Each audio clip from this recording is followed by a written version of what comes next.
Hello there, and welcome to this special boring history episode on the rather disturbing lives of the pharaohs in ancient Egypt.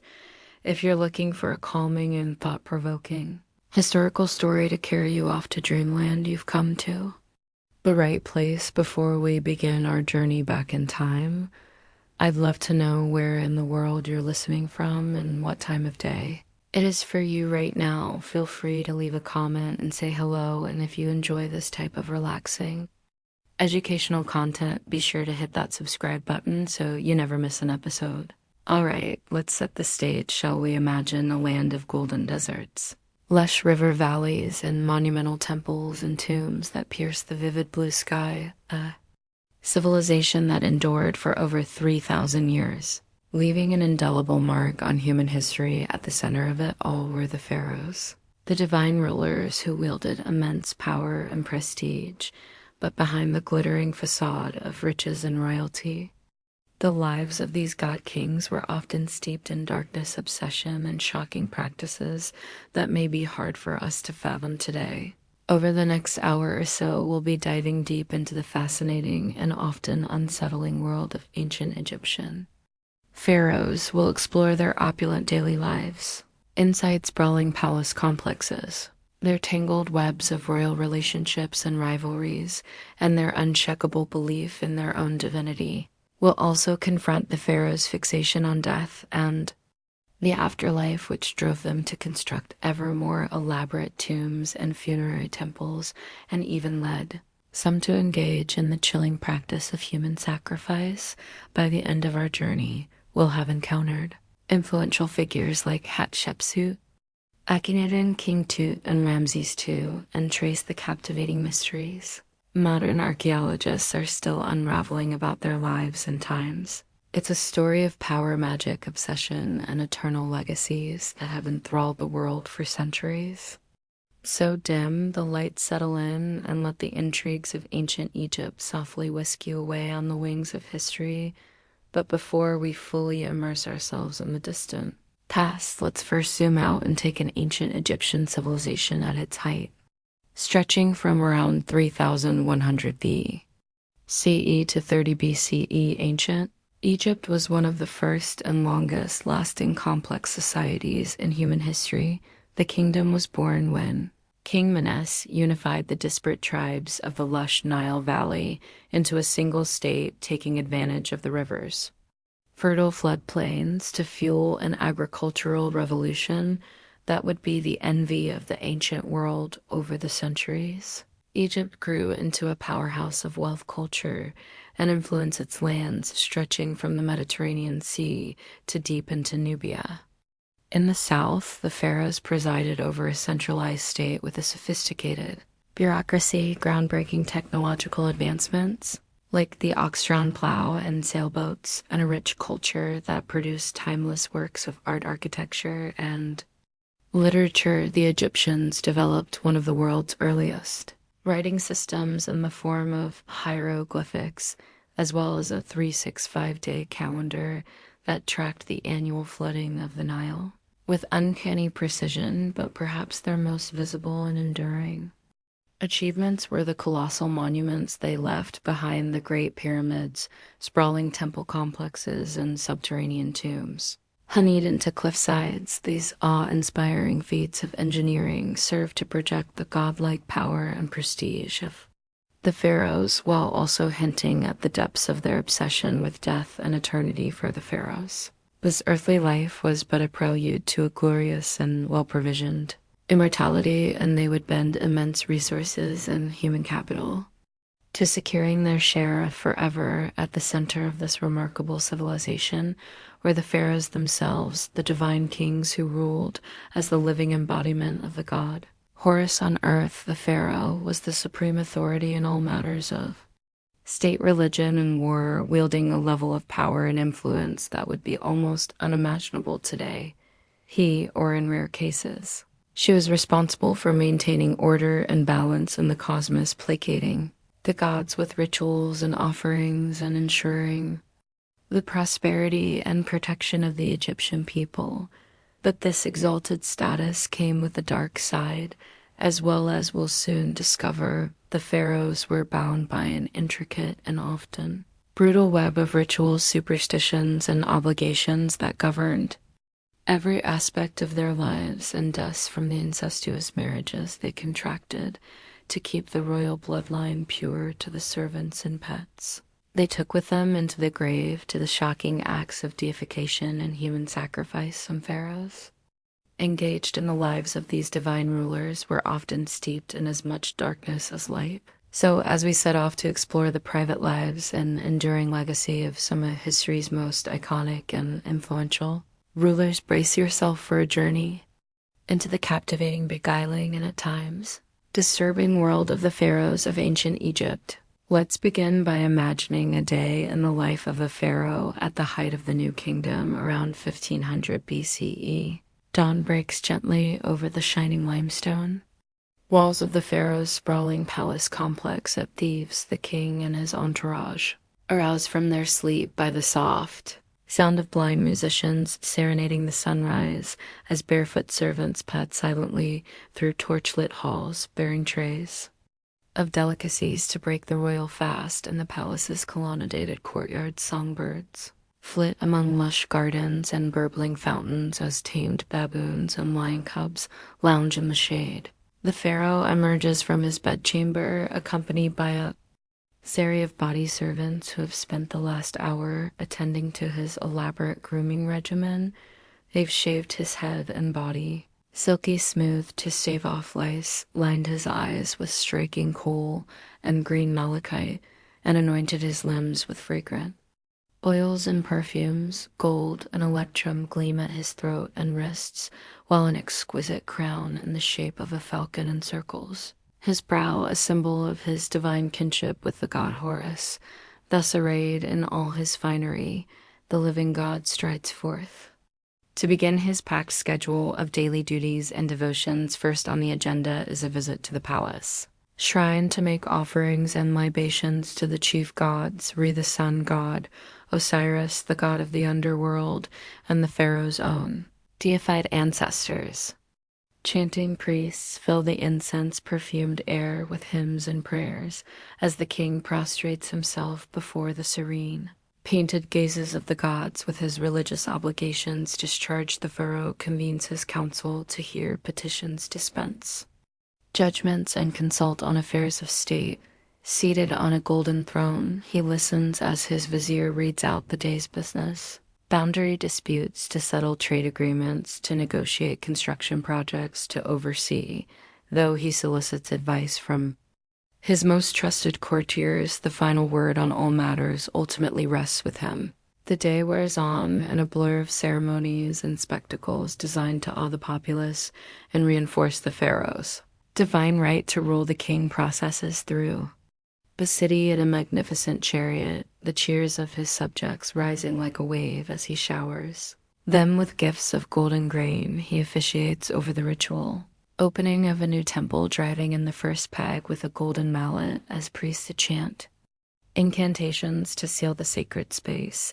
But even in these moments of public triumph, an undercurrent of dark superstition and obsessive ritual runs beneath the surface. The pharaoh is careful to always enter a room right foot first to ward off evil spirits. He eats only with his left hand, reserving his right for communing with the gods, and he never ever allows his shadow to fall across a priest or a statue of a deity, lest he incur divine wrath that could bring ruin upon the kingdom. As Re's fiery orb sinks slowly toward the western horizon, the pharaoh retires to his private quarters for a few snatched moments of relaxation before the evening banquet. Out-dancing girls sway sinuously to the strains of harps and lyres, while the king sips state wine from a golden goblet and contemplates the finer points of theology with his advisors. But even in repose, the specter of death and eternity are never far from his mind, for the pharaoh knows that this mortal life, however opulent and godlike, is but a fleeting dream compared to the glorious forever that awaits him in the field of reeds. It's why he's already poured untold resources into his tomb in the Valley of the Kings, a hidden city of the dead where he will reign in splendor for all eternity. But first he must navigate the tangled web of obligations and dangers that come with wearing the double crown, and nowhere are those perils more present than in his own royal household. From the day he ascends the throne, one of the pharaoh's most pressing duties is to secure the succession by producing a male heir, but in the incestuous hothouse of the royal family, where pharaohs routinely wed their siblings and even their own children to keep the bloodline pure, the battle for power and influence is always seething just beneath the gilded surface. The king's great royal wife may be his half-sister, but that doesn't stop her from plotting with priests and courtiers to advance her own son's claim to the throne over that of his older half-brother. Indeed, the annals of Egyptian history are littered with tales of palace intrigue, rival queens, and ruthless power plays between potential heirs. Take the remarkable story of Hatshepsut, the female pharaoh, who ruled as king in her own right for over 20 years in the 15th century BCE, though she was originally just a regent for her young stepson.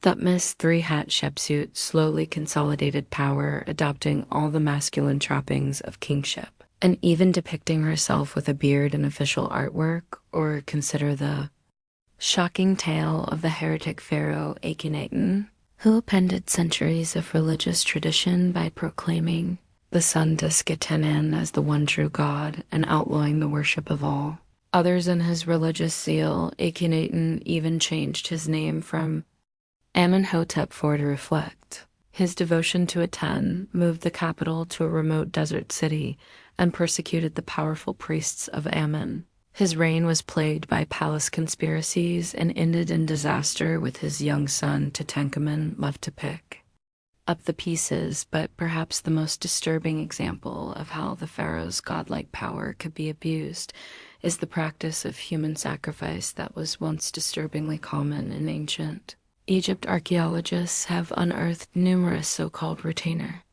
sacrifices in the tombs of early kings like Jay and Jet, where dozens of servants were slaughtered to continue serving their master in the afterlife. Even more chillingly, some pharaohs like Ahar were buried with their pets and worldly treasures, as well as piles of human hair wigs, likely shorn from sacrificial victims. Thankfully, this ghastly practice seems to have died out by the end of the Old Kingdom, as the Egyptians developed more symbolic ways for pharaohs to take their earthly entourage with them into the afterlife, but it remains a dark stain on the otherwise glittering legacy of the pharaohs, a reminder of the unfathomable gulf that separated these divine kings from the teeming masses they ruled over. As the centuries roll on, the pharaohs continued to shape the course of Egyptian history and leave their mark in stone and story. Some, like Ramses II, known as Ramses the Great, presided over the kingdom at the height of its power and splendor, their triumphs and love lives immortalized on the walls of the temples they built to their own glory. Others, like the fabled Cleopatra II, became entangled in the high-stakes intrigues of the wider Mediterranean world, their personal charisma and political savvy, the stuff of enduring legend. But perhaps no pharaoh has captured the modern imagination quite like King Tutankhamun, whose lavish tomb discovery in 1922 set off a global wave of Tosha and turned the once obscure ruler into a household name. The dazzling treasures found in Tut's tomb, from his iconic golden death mask to the nested coffins and thrones, provided an unprecedented glimpse into the opulence and artistry of a royal burial and cemented the pharaoh's reputation as the ultimate status symbols of the ancient world. Today, new archaeological discoveries and cutting-edge scientific techniques are allowing us to peer even deeper into the lives and deaths of these endlessly fascinating rulers. CT scans and DNA analysis have revealed the inbred genetic deformities that plagued Tut's family line, as well as the festering wounds and malaria that likely claimed his life at the tender age of 19th. Inscriptions and papyri paint an increasingly vivid picture of the cutthroat world of palace politics, where foreign concubines and scheming visors jostled for influence in the shadow of the throne. And yet, for all The dark secrets and unsettling practices we've uncovered about the pharaohs, their luminous legacy as some of the most iconic and enduring rulers in human history remains on for over 3,000 years. They presided over a civilization of remarkable achievements and innovations, from the mathematical precision of the pyramids to the medical know-how of the worlds. First brain surgery, they inspired some of the most sublime and enduring works of art and architecture ever created, from the serene beauty of Nefertiti's limestone bust to the colossal majesty of the Colossi of Menon, and they continue to fire our imaginations and tug at our sense of wonder, inviting us to contemplate the mysteries of absolute power and ponder what it means to reach for immortality in the face of the fleeting nature of human life. So the next time you find yourself gazing up at the inscrutable face of the Sphinx, or marveling at the golden splendor of Tutankhamun's ceremony mask, take a moment to reflect on the pharaohs who once wielded godlike power over the lives of millions. Theirs is a story of dazzling triumphs and shocking abuses, soaring monuments, and chilling body counts, unimaginable wealth and existential dread in the face of eternity. It's a story that reminds us of the heights of human achievement and the depths of our capacity for cruelty, the unquenchable thirst for immortality, and the inescapable reality of death. And it's a story that will continue to captivate us as long as the timeless stones of ancient Egypt keep their secrets close, inviting each new generation to unravel anew the endlessly fascinating riddle of the pharaohs. And with that, we've reached the end of our whirlwind tour through the disturbing and dazzling lives of ancient Egyptian pharaohs. I hope you've enjoyed this deep dive into one of history's most iconic and influential civilizations, and that the stories of these larger-than-life rulers have provided some rich food for thought as you drift off to sleep, as always. Thanks so much for tuning in to Boring History and for spending a portion of your day exploring the endlessly fascinating nooks and crannies of our shared human story.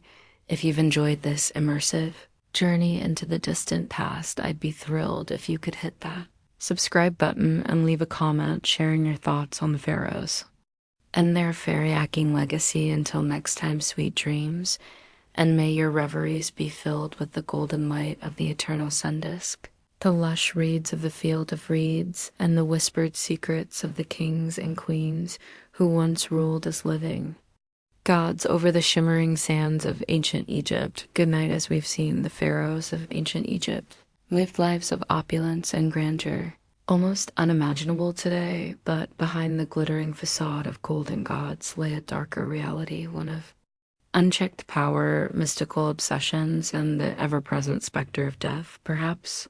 No pharaoh embodied these contradictions more than Ramses II, also known as Ramses the Great, ascending to the throne. Around 1279 BC, Ramses would rule for an astonishing 66 years, one of the longest reigns in Egyptian history. He presided over an era of great prosperity and embarked on a massive building campaign, erecting temples, obelisks, and statues across the empire. The sheer scale and grandeur of these monuments were meant to awe his subjects and proclaim his divine power for all eternity. But Ramses II's thirst for glory and immortality knew no bounds. He fathered over 100 children with a vast harem of wives and concubines. He didn't hesitate to deface or outright destroy the temples and monuments of previous rulers, replacing their names and images with his own in a brazen act of propaganda. Even the colossal statues he erected of himself, some towering over 80 feet tall, were exercises in deified narcissism and self-aggrandizement. Yet perhaps most disturbing were the measures Ramses took to ensure his own afterlife. His sprawling tomb complex, the Ramesseum, included a massive Iri temple served by an entire city of priests, artisans, and slaves. Ramses spared no expense furnishing his eternal resting place, packing it with unimaginable treasures, golden chariots, exquisite furniture, intricately carved alabaster vessels. Even his beloved pet lion was mummified to accompany him. But Ramses didn't stop there. Recent excavations suggest that Many of the pharaoh's household staff, including his concubines, were ritually sacrificed upon his death so they could continue serving him in the afterlife. The remains of these victims paint a grim picture, their bodies posed as if still waiting. Hand and foot on their master, now an eternally divine king, it's a chilling reminder of just how far ancient Egyptian rulers were willing to go in their quest for immortality and godlike power. Ramses II may have reigned over a golden age, but he also exploited untold thousands in service of his own vanity and delusions of divinity. The blood and sweat of commoners quite literally built his legacy, while Ramses the Great was a particularly egregious example. He was far from the only pharaoh to abuse his absolute power in such ways his predecessors Amenhotep III and Akhenaten undertook. Similarly ambitious and self-serving building projects, the boy king Tutankhamun was entombed with a staggering array of priceless treasures, while Cleopatra ruthlessly eliminated her own siblings to secure sole control of the throne. Time and again, the pharaohs proved that their deified status placed them above the moral laws governing ordinary Egyptians. They could upend religious traditions on a whim, take countless sexual partners, seize property and labor, even ritualize murder, all without consequence. The promise of a glorious afterlife made megalomaniacal excess not only acceptable but almost inevitable. But in the end, the pharaohs discovered what all tyrants must, that no mortal, no matter how powerful, can escape death. For all their temples and tombs, magical spells and sacrificial servants, they succumbed to the same fate as the humblest peasant. Their mummified bodies and worldly possessions gathered dust in the darkness, while their empire declined and their gods were forgotten. The cautionary tale of the pharaohs still resonates in our modern world of would-be strongmen and self-styled demigods, those who believe themselves above the common bonds of morality and mortality. Would do well to remember how the mightiest rulers of ancient Egypt met their ignominious ends, for the great leveler comes for kings and commoners alike a humbling lesson. 3. 0 years in the making as we close this chapter on the disturbing lives of ancient Egypt's god-kings. One can't help but marvel at all that's been lost to the devouring sands of time. We may have unearthed their treasures and unraveled some of their secrets, but so much remains unknown about this captivating civilization that built wonders and banished moral constraints. Perhaps as archaeologists chip away at the layers of history, we'll come to an even clearer understanding of the shadows behind the pharaoh's dazzling reign, a deeper knowledge of what drove these divine rulers to such heights of power and depths of depraved self-obsession. Until then, they'll continue to haunt our imaginations, spectacular sphinx-like cloaked in gold and mystery. We can only guess at what other chilling revelations lie buried in the Valley of the Kings, waiting to see the light of day. Once more tales of tyrants and god-kings faded to dust and etched in eternity, a reminder that even the grandest of empires and most glorified of rulers can't escape time's inexorable march. So as we drift off to sleep, our heads filled with gilded sarcophagi and whispering spirits, let's ponder the enduring allure of these ancient royals who held the power of life and death, heaven and earth in their manicured hands, and be thankful perhaps that their like will never walk among us again.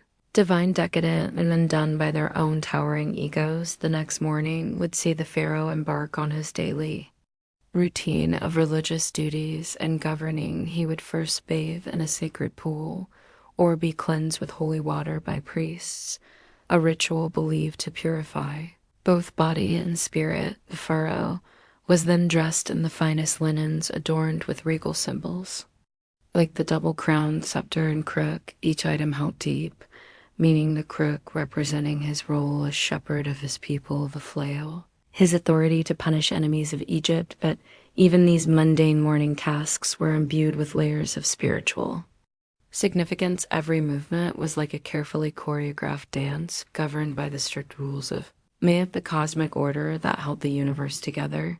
To deviate even slightly from these divine protocols was to court chaos and risk the gods. Wrath, it was a heavy existential burden to bear, but one seen as absolutely essential for a living god once attired in his divine. Regalzia the pharaoh would emerge from the palace to begin his packed schedule. Often first up was a visit to the temple, to make offerings to the gods and perform vital rituals. As the high priest of every temple, his role was to gratify the gods and secure their continued blessings. For Egypt, he would deliver offerings, recite sacred spells, and burn incense to the cult statues in the temple sanctuary. No matter how tedious, each rite had to be performed with perfect precision, like maintaining a cosmic engine. Even the subtlest mistake could have catastrophic consequences. The famous pyramid texts carved on the walls of royal tombs were essentially a script for the pharaoh to follow in the afterlife, guiding him through the trials. To reach the blessed field of reeds, one can only imagine the intense pressure and anxiety of having to execute the rituals flawlessly, with the highest stakes imaginable writing on them. With his religious duties complete, the pharaoh would turn to the business of governing Egypt. He would meet with his most trusted visors who acted as his eyes and ears throughout the land. They delivered reports on the political situation in Egypt and its diplomatic ties with rivals like the Nubians, Hittites, and Mesopotamians. The pharaoh would hear petitions from his people and pronounce his judgments according to Mahat. Although the visors oversaw the vast state bureaucracy on a day-to-day basis, the pharaoh had the final say on all matters and was expected to uphold justice. Governing a massive state was challenging enough, but the pharaoh's absolute power created its own disturbing incentives. With no real check on his whims, a pharaoh could easily succumb to corruption or tyranny. If he wished, some pharaohs imposed brutal taxes and forced labor on their subjects to build their own lavish monuments. Others grew paranoid and resorted to ruthless purges of anyone they perceived as a threat. The Ptolemaic pharaoh Toi had his own mother and brother murdered to eliminate potential rivals to the throne. With ultimate power over life and death, even the bonds a family could turn deadly. But the pharaoh's day wasn't all blood and toil. He was also entitled to enjoy the finest earthly pleasures and leisure pursuits. He might go on a hunting expedition in the desert, firing arrows from his war chariot at fleeing lions and gazelles. The hunt was seen as a metaphor for the pharaoh's triumph over the forces of chaos that constantly threatened Egypt. A successful hunt proved his vitality and warrior prowess. The pharaoh might also indulge in a board game of Senate with one of his trusted courtiers. Senate was hugely popular among the Egyptian elite and even took on spiritual dimensions. Some believed the game mimicked the soul's journey through the Duat underworld, with the final squares representing the gates of the afterlife. Here again, the lines between earthly recreation and cosmic symbolism were always blurred as Ray's journey across the sky drew to a close and shadows lengthened. The pharaoh would finally retire to his chambers after a long day of service to the two lands.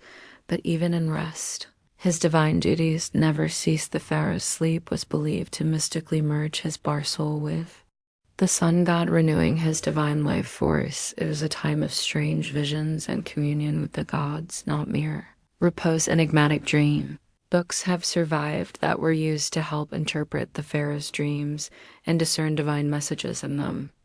In one disturbing dream from the Chester Batty Papyrus, the pharaoh Ramses II dreamt he saw Ptah, the great creator god of Memphis, standing over him with a sword. Ptah angrily chastised him for not completing his temple and struck him on his side. When Ramses awoke, he was determined to appease the wrathful deity by expediting work on the temple. Even in his own dreams, it seemed there was no refuge from the crushing pressure of his role. The pharaoh's waking hours may have passed according to strict ritual and protocol, but his sleeping mind was an untamed landscape where deities and demons roamed freely. The same potent magic he wielded by day held sway in this nocturnal realm, for good or ill spells were carved on headdress and Bed frames to protect the vulnerable sleeper from malign forces, this liminal space between waking and dreaming was a potent time for communing with the unseen and for divining the gods Muriel. Was the life of a pharaoh from sunup to sundown. Was a tightrope walk between the earthly and divine, the banal and sublime, every action, no matter how routine, took on transcendent significance in a world pulsing with magic and portent. There could be no real distinction between sacred and profane. That pervasive aura of mysticism and symbolism infused the pharaoh's day-to-day existence, but also justified the absolute power he wielded by upholding Mayhat in the material realm. The pharaoh sustained the proper order that kept the cosmos from dissolving into oblivion, but that same power also enabled the darkest impulses and excesses of human nature. The challenge for any pharaoh was to embody the lofty virtues of a god on earth while still being fallible flesh and blood, some managed that balancing act with justice and restraint, securing their people's prosperity and history's favor. Others succumbed to tyranny and caprice, leaving legacies forever tainted by cruelty, but whether revered or reviled, the pharaohs all shared an existence profoundly alien to our modern sensibilities, where the scope of one's actions held literally life and death stakes for an entire civilization. The pharaoh's day typically began at sunrise, with a ceremonial cleansing by priests followed by a grand procession out to the main temple for ritual offerings and worship as a living god. This direct link to the divine was the pharaoh's most vital duty necessary to maintain. He would present statuettes of himself as offerings and libate wine, milk, and other precious liquids before the god's incense would be burned, prayers recited, and sacred magic enacted through liturgies and hymns. After the morning rituals, the pharaoh would attend to the business of state, receiving ministers, reports, settling legal cases, and issuing decrees on everything from irrigation projects to mining expeditions. He would also engage in more ceremonial duties as the day progressed, from officiating over agricultural festivals to commissioning monumental building works in his name. The pharaoh's workday was interspersed with breaks for meals, recreation, and rest meals were sumptuous affairs, with the pharaoh entitled to the choicest cuts of meat, the freshest, produced from palace gardens, and delicacies like honey figs and dates. Servants would swat flies with long fans and offer water to wash. Recreation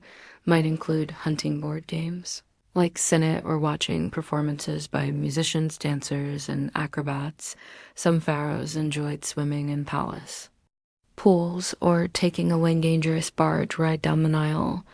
But even in leisure, there was little respite from ritual and responsibility. If the pharaoh opted for a pleasure cruise, it would be aboard a gilded barge hung with fluttering pennants rowed by crews of servants as he relaxed under a canopy with his family and courtiers. If he retired to his harem for the evening, he was still expected to spend time with his great royal wife and produce heirs to secure the dynasty. The god king's life was a goldfish bowl of relentless public scrutiny and expectation, while the pharaoh's magnificent surroundings and godlike status may seem enviable. It was in truth an intensely demanding and precarious existence, the smallest lapse in upholding whether ritual or moral, could unleash the furies of fate upon the entire land. He was like an acrobat crossing the Nile on a gossamer thread, poised between the earthly and the eternal. The burden of his office was an exhausting marathon of pageantry and weighty decisions, with the highest possible stakes in play. As the pharaoh finally retired for the evening, borne aloft on a gilded palanquin to his royal bedchamber, the day's exertions would take their toll, falling into a dreamless sleep. He could at last slip the yoke of ritual and protocol. However, briefly in the morning, the great wheel would turn once more, and the demigod would reemerge to greet the rising sun. But in those darkest hours before dawn, the pharaoh's chamber was a hushed sanctum of shadows and murmuring breaths of stillness and quiet here in night's forgiving embrace. He was merely human once more. Royal relationships and rivalries, the ancient Egyptian royal court was a hothouse of political intrigue. Power plays and Machiavellian machinations at its apex was the pharaoh himself, the nucleus around which courtiers, officials, priests, and supplicants all revolve like planets around the sun, but the pharaoh was far from alone in his gilded cage. From incestuous marriages to murderous feuds, the intimate relationships and sting. Rivalries of the royal household were an eternal wellspring of drama to rival any soap opera. The women who surrounded the pharaoh were some of the most influential and intriguing figures in the palace. Foremost among them was the great royal wife, the queen, who was meant to be the pharaoh's favorite consort and chief partner in ruling Egypt. Many queens wielded substantial power in their own right, with some, like Nefertiti and Hatshepsut, even eclipsing their husband's authority. Nefertiti, the legendary beauty and great royal wife of the oddball pharaoh Akhenaten, may have reigned as a full-fledged co-ruler beside him during the height of the Amarna period's religious upheaval. She vanished mysteriously from the record in Akhenaten's final years, but some tantalizing clues hint that she may have even succeeded him as the shrouded pharaoh. The jury's still out on that enigma. Hatshepsut's unprecedented power play was even more dramatic as the royal daughter, wife, and mother of kings.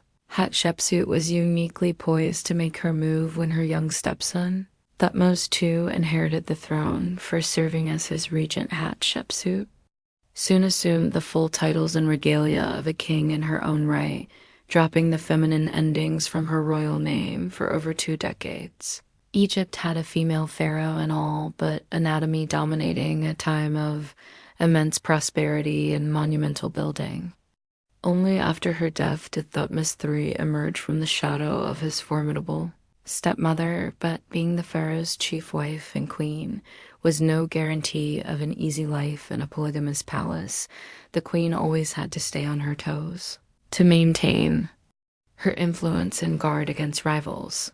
One of the most infamous examples was the bitter war between Ramses II's chief queen Nefertari and the secondary wife, Asetnafrate, mother of the heir. Apparent court gossip gleefully chronicled how the two powerful women schemed ceaselessly against each other, using everything from lavish banquets to slanderous graffiti to sway the pharaoh's favor. The stakes in this Game of Thrones were immensely high as queens vied to secure the succession for their own sons. Asnafret ultimately triumphed, living to see her son Manpar take the throne, but only after decades of cutthroat intrigue. Such vicious rivalries between a pharaoh's wives were part for the palace. Coarse incest was another crazy quirk of royal marriages, seen as essential to safeguarding the sacred bloodline. Pharaohs often married their sisters, daughters, and even mothers in an attempt to keep the royal lineage as pure as possible.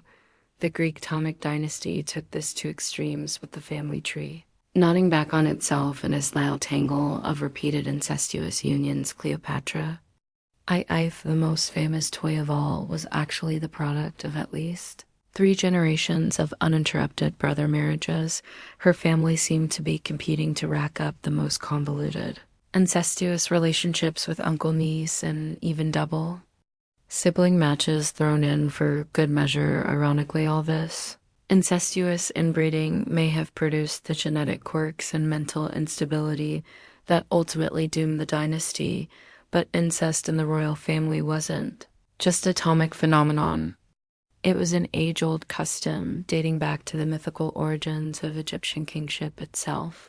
The pharaoh was seen as the earthly embodiment of Horus, the divine son of Osiris, and Isis, a brother-sister pair who also happened to be husband and wife.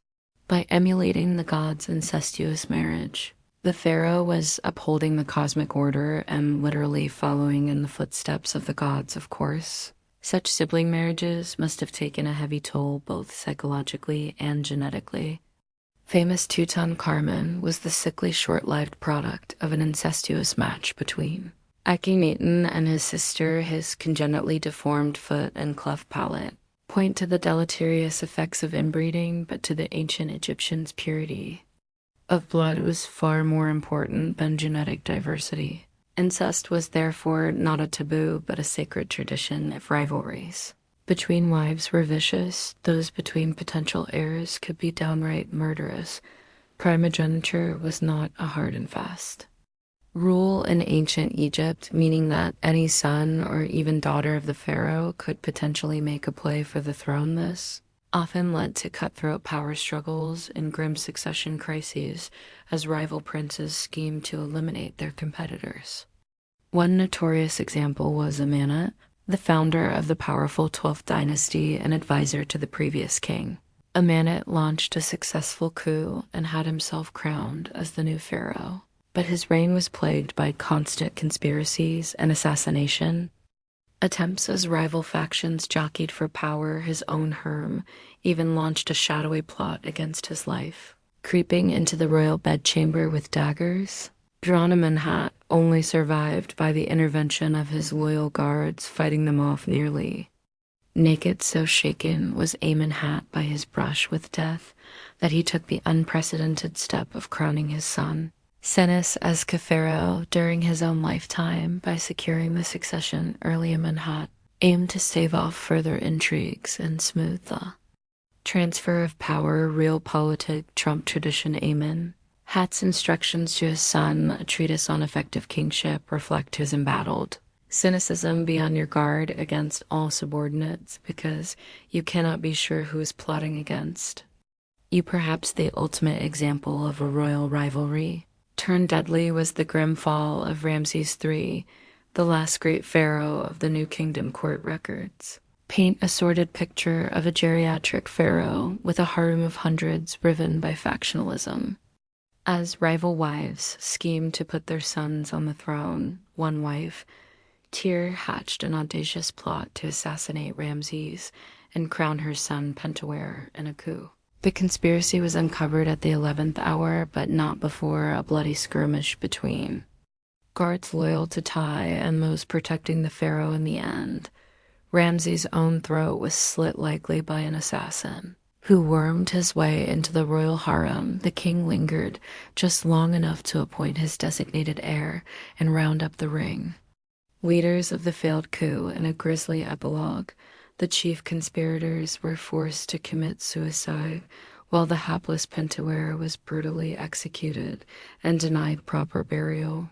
Even in death, royal rivalries refused to rest such ruthless intrigues, and lethal power plays were all too common in the pharaoh's court, where the knives were perpetually out. Trust and loyalty were luxuries few could afford, with even family members, potential enemies vying for position, caught in this tangled web of shaky alliances and seething resentments. The pharaoh had to walk a razor's edge, vigilantly balancing factions while watching his own back. Heavy was the head that wore the double-crowned gods on earth, the pharaoh as divine ruler more than mere monarchs. The pharaohs of ancient Egypt were living deities, straddling the boundary between the earthly and divine.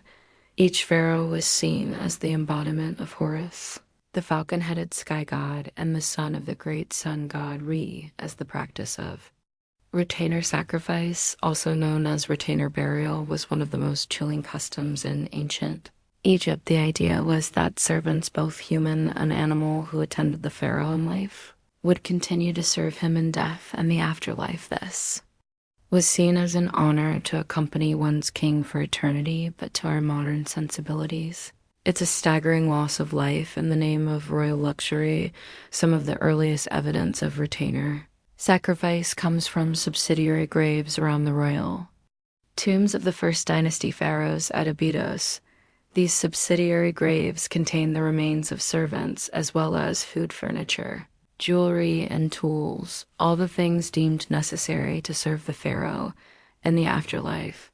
The tomb of King Jir is a striking example. Excavations revealed 318 subsidiary burials around his tomb, with servants' bodies arranged in neat rows believed to have been sacrificed upon J's death. Even more unsettling are the animal sacrifices found in pharaonic tombs. Many kings were buried with their beloved pets to keep them company, hunting dogs, cats, monkeys, gazelles, and more, but Some animal graves are on a whole different scale. The tomb of King Horahar contained 10 donkeys that had carried his funeral gifts king. Nama's tomb held 10 dogs. The first dynasty Pharaoh Waj was even buried with no less than 12 baboons, creatures considered sacred to the god. Thoth, but perhaps the most bizarre burial, good of all, was human hair lots, and lots of it archaeologists uncovered a staggering 30 million animal mummies and 80 tons of human hair in a series of vast catacombs beneath the temple of Anubis at Saqqara. Much of this hair is believed to have been shorn from servants and offered to the jackal-headed god of embalming as a plea for the deceased pharaoh's safe journey to the afterlife. As staggering as these numbers are, it's important to note that human sacrifice was not constant throughout ancient Egyptian history.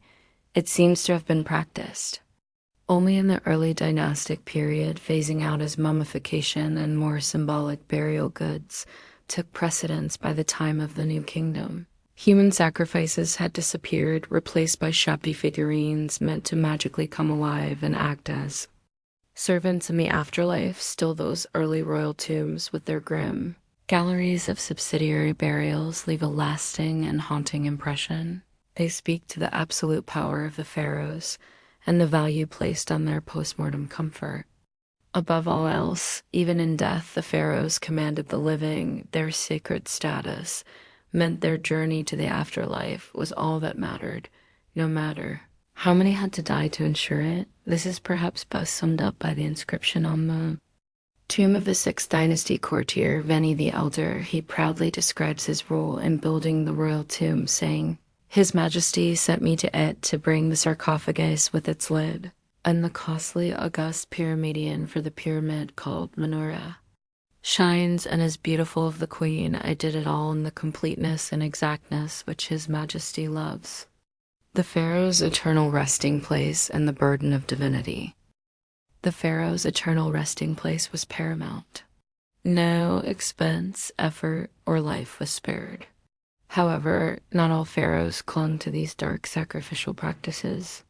The reign of Akhenaten, the controversial king who upended Egyptian religion by worshipping only the sun, is notable for its lack of evidence of human sacrifice. Akhenaten moved the capital to a new city, Akhenaten, known today as Amarna, and built a royal tomb with no subsidiary graves, perhaps signaling a shift in funerary customs to match his religious reforms. However, Akhenaten's changes were short-lived. After his death, his son Tutankhamun and his successors returned to the old gods and traditional practices. Tut's own famous tomb, discovered in 1922, was stocked with all the traditional grave goods and the mummified remains of his several stillborn daughters. Though not sacrificed in the old way, these children still accompanied him to the afterlife as eternal reminders of his divine blood. And so, even as human sacrifice waned, the pharaonic obsession with the afterlife never did. The mummification process grew ever more elaborate, with pharaohs like Seti I and Ramesses II going to their eternal rest in multi-room hidden tombs filled with every earthly treasure. They were still meant to live forever as gods among the gods, even if their retinue of ghostly servants was now rendered in wood, clay, and stone rather than flesh and blood. This enduring belief in the pharaoh's divinity and earthly eternity is perhaps their most lasting legacy. Long after their tombs were looted and bodies scattered, the pharaohs are still with us, resurrected in our history books and museum galleries. We still speak their names, Khufu, Nefertiti, Hatshepsut, Tutankhamun, and marvel at the monuments they built for eternity. And in many ways they achieved it, though not as they might have imagined. For the pharaohs, eternal life was a given, a birthright of their divine status. For their subjects, the afterlife had to be earned through service, both in this life and the next. This fundamental divide, the chasm between the god-kings and the rest of humanity, is what makes their world at once so dazzling and so alien to our eyes. It was a world where one person, by accident of birth, could command the living and the dead move mountains and rivers and shape the very landscape of eternity. That was the power and the burden of the pharaohs, the sons of ancient Egypt, who lived, ruled, and died as gods on earth. And yet, for all their power and splendor, the pharaohs were still mortal men and women. They suffered from the same human frailties: disease, injury, family drama, and political intrigue. They just did so on a much grander scale, befitting their exalted status. This is perhaps what makes them so endlessly fascinating, so ripe for continual study and speculation. They were larger than life, but still life-sized, untouchable gods, but still flesh and blood. In the end, maybe this is what draws us back again and again to the lives of the pharaohs. They built the pyramids and the great sphinx grand temples and hidden tombs, but they also loved their children, mourned their dead, and hoped for eternity. They were both extraordinarily powerful and extraordinarily human, and that, more than any monument or mummy, is their most enduring legacy, the reminder that even the most exalted among us are still one of us, even a pharaoh, beneath the crowns and finery, the incense smoke and chanting priests, was still a person making their way in the world and looking ahead to the next. The ancient Egyptians believed that to speak the name of the dead was to make them live again. Perhaps then, we are all part of the pharaoh's afterlife every time we tell their stories, ponder their lives, and marvel at their works they built, their tombs and pyramids to last till the end of time, and in doing so, they built themselves into the very bedrock of our history. The pharaohs may be gone, but they are not forgotten. They live on in our collective memory, as real and vivid as the paint on their tomb walls. And so we keep them in their extraordinary, disturbing, dazzling world, the gilded cage of a god king. Immense power and influence wielded by the ancient Egyptian pharaohs is truly mind-boggling to contemplate, even thousands of years later. As both divine figures and absolute monarchs, these god kings lived lives of luxury and excess that would be unimaginable to the average person. But hand in hand with their privileged status came a darker side, one full of deadly intrigues, power-hungry machinations, and disturbing practices that reveal the heavy burden and often twisted realities of sitting on the throne of Egypt. It was a gilded cage in many ways. Take, for example, the pharaoh's daily routine. While it may have been filled with the finest foods, servants attending to every whim, and leisurely pursuits like hunting, boating, and board games, it was also rigidly prescribed by religious duties and superstitious rituals. Every aspect was governed by a desire to maintain the proper order of the universe. So a pharaoh couldn't simply wake up and do as he pleased. There were temple rites to perform, offerings to make, and a pantheon of gods to appease. The Egyptians believed that the pharaoh had to carry out these rituals in order for the cycles of nature, like the life-giving Nile floods, to continue. That's a heavy responsibility to bear. Even the pharaoh's personal grooming was laden with meaning. Washing in sacred water from the Nile, shaving their heads, and donning copious amounts of perfume, makeup, and jewelry wasn't just about vanity. It was a way of setting themselves apart, of embodying the divine on earth. And it didn't stop at appearances. Practically every minute of a pharaoh's day was scheduled and accounted for, from petitions and offerings in the morning to touring building projects and consulting with advisors in the afternoon. Even their moments of rest and leisure in the evening were shaped by tradition and the need to be seen as more than human. The pressure to live up to this superhuman ideal must have been immense, and it bred more than a few pharaohs who, drunk on power and self-aggrandizement, took things to dark and disturbing extremes in their quest to be the supreme ruler on both earth and in the afterlife. You can see this most clearly perhaps in the kind of megalomaniacal building projects that Pharaohs undertook. Not content with your average tomb or memorial temple, some commanded their subjects to toil for decades on massive, glorious monuments to themselves. The Great Pyramid of Giza, one of the 7 wonders of the ancient world, is a perfect example. This was commissioned by the pharaoh Khufu around 2550 BCE, standing over 480 feet tall and comprised of over 2 million limestone blocks. It was the tallest man-made structure in the world for almost 4,000 years. The logistics and labor that went into building Khufu's pyramid are staggering to contemplate. Stones weighing an average of over 2 tons had to be quarried, transported, and assembled with absolute precision using only primitive copper chisels, bronze saws, wooden rollers and sleds, ramps, levers, and pulleys. Experts estimate it took over 20,000 workers and as long as 27 years to complete. And for what? All to house the corpse of one man and ensure his safe passage to the afterlife.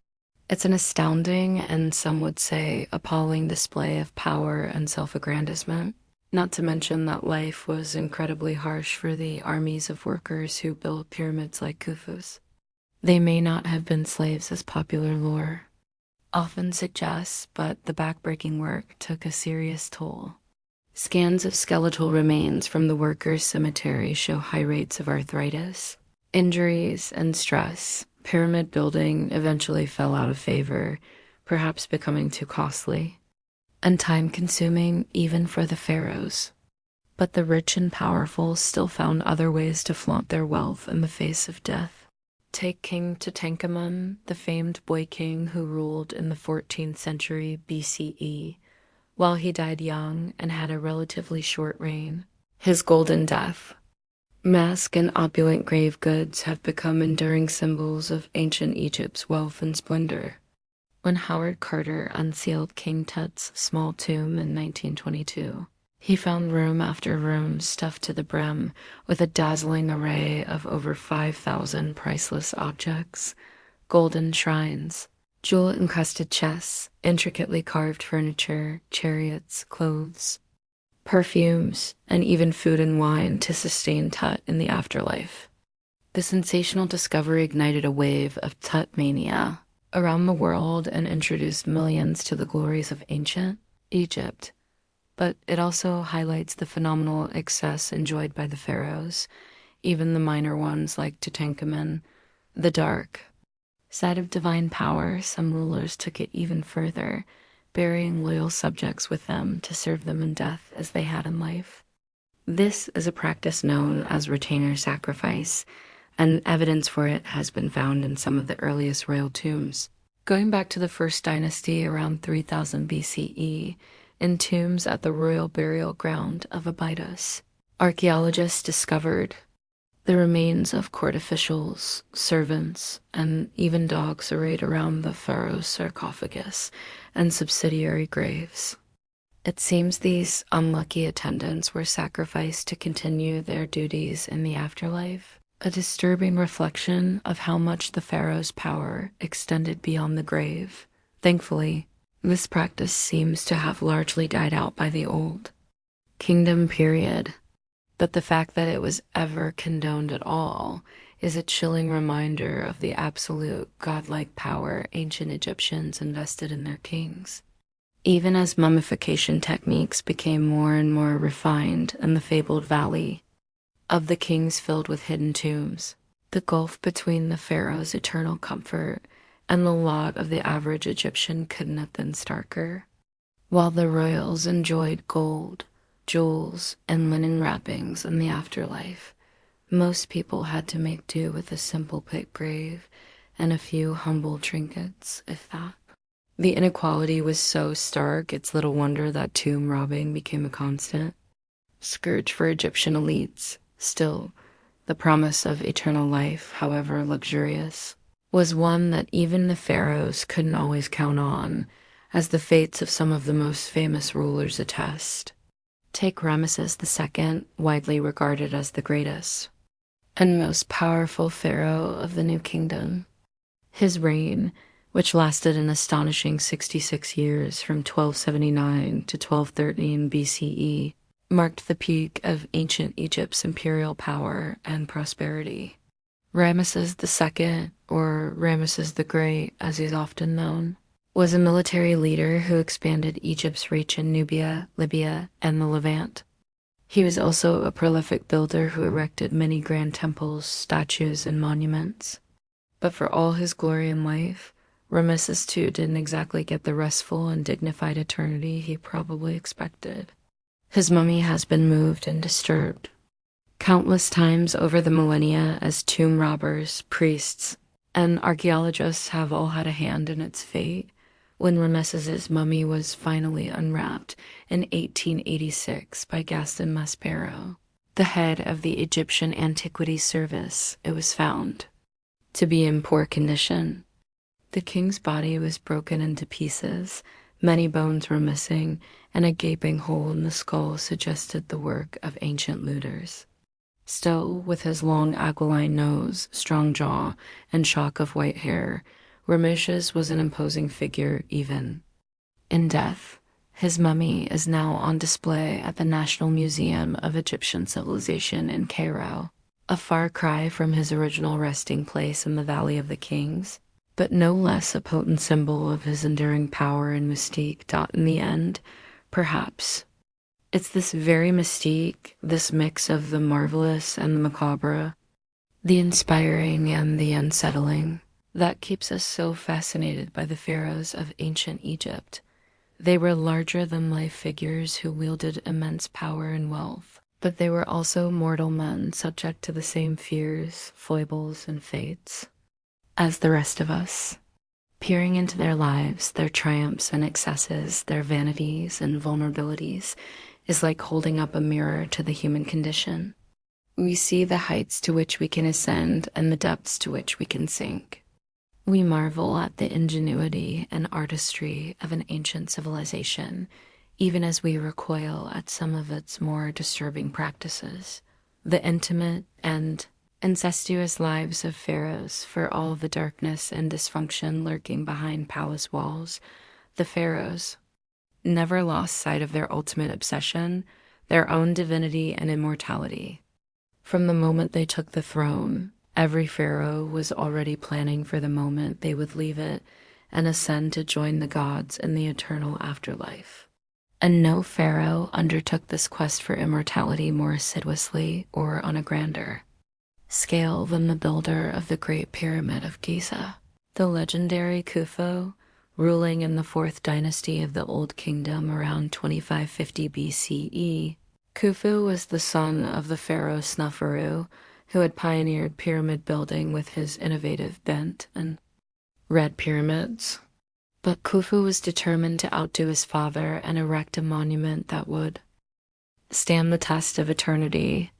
The result was the Great Pyramid, a towering edifice of 2.3 million limestone blocks, rising 481 feet into the desert sky. Even today, it remains the largest single building ever constructed by human hands, a testament to one man's monumental ego and the extraordinary lengths he would go to achieve immortality. The Great Pyramid was more than just a tomb. It was a resurrection machine designed to harness the power of the sun god Ra and the magic of Egyptian engineering to launch Khufu's spirit into the cosmic realms of the gods. Every aspect of its design was suffused with religious symbolism and funerary spells from the pyramid texts, the oldest sacred writings in Egypt. The pyramid's smooth, angled sides were clad in polished white limestone that would have made it shine like a giant prism in the desert sun, a radiant beacon guiding Khufu's soul to the heavens. Inside, a series of narrow ascending and descending passages led to the king's burial chamber deep in the heart of the pyramid. This was the most sacred space of all, where Khufu's mummified body would rest in a granite sarcophagus, surrounded by all the treasures and supplies he would need for the afterlife. The chamber was a marvel of precision engineering, its walls, lined with massive granite blocks, fitted so tightly you couldn't slip a piece of paper between them. This was meant to seal the king's body and possessions away from thieves and intruders for all eternity, a secure staging ground for his journey to immortality. But building such a monumental tomb came at a staggering cost, both in resources and human lives. The Great Pyramid required a workforce of skilled masons, engineers, and laborers on a scale never before seen in Egypt. Contrary to popular belief, these were not slaves but paid workers, many of them peasant farmers recruited during the annual Nile flood when their fields were underwater. They labored in grueling conditions under the desert sun, hauling massive blocks of limestone up ramps and lever systems to construct the pyramid. Layer by meticulous layer, the Ptolemies and the end of an era, as the prosperity and power of the Old Kingdom waned. Later pharaohs became increasingly obsessed with their own mortality and the fate of their eternal souls. They poured their dwindling resources into ever more elaborate tombs and mortuary temples, desperately trying to guarantee their place among the gods. This desperate quest for immortality reached its macabre apex with the practice of retainer sacrifice, the burial of servants alongside the pharaoh to attend him in the afterlife. The most chilling example comes from the tomb of the first dynasty pharaoh J at Abydos, where archaeologists uncovered the remains of 318 individuals, men, women, and even children who had been sacrificed and buried in neat rows outside the king's enclosure. The scale of the carnage is staggering. The largest known case of human sacrifice in ancient Egypt, the victims appear to have been palace servants, members of the royal household who were selected to serve the king in death as they had in life. They were likely killed by strangulation or a blow to the head, their bodies hastily mummified and buried with minimal grave goods. Some were even interred in coffins bearing their own names, a poignant reminder of their individual identities and the violent fate that awaited them. This disturbing practice appears to have been relatively short-lived, dying out by the end of the Old Kingdom, but it speaks to the incredible power and allure of the afterlife in ancient Egyptian culture and the extreme lengths to which some pharaohs would go to secure their place in it. The idea of an eternal existence beyond death, where the pharaoh would reign supreme among the gods, was so intoxicating that it justified even the most horrific acts of violence and sacrifice as the centuries passed. Ancient Egypt's New Kingdom period gave way to the late period, a time of foreign invasions and rule by outside powers. The Libyans, Nubians, Assyrians, and Persians all took their turn at the helm, wresting control of Egypt from native pharaohs. But perhaps no foreign power left quite as indelible a mark as Alexander the Great and the Greek Macedonian Ptolemaic dynasty he left in his wake. In 332 BCE, Alexander the Great swept into Egypt, wresting it from Persian control. After being crowned pharaoh in Memphis, he founded the great seaside city of Alexandria, soon to become a cosmopolitan center of Greek culture and learning. But Alexander's reign as pharaoh was cut short by his untimely death in 323 BCE. In the chaotic aftermath, his general Ptolemy the First Soter seized control of Egypt, installing himself as the first pharaoh of the Ptolemaic dynasty that would rule for the next 275 years. The Ptolemaic pharaohs were a fascinating fusion of Greek and Egyptian culture. They adopted many Egyptian royal traditions and religious practices to legitimize their rule in the eyes of their subjects.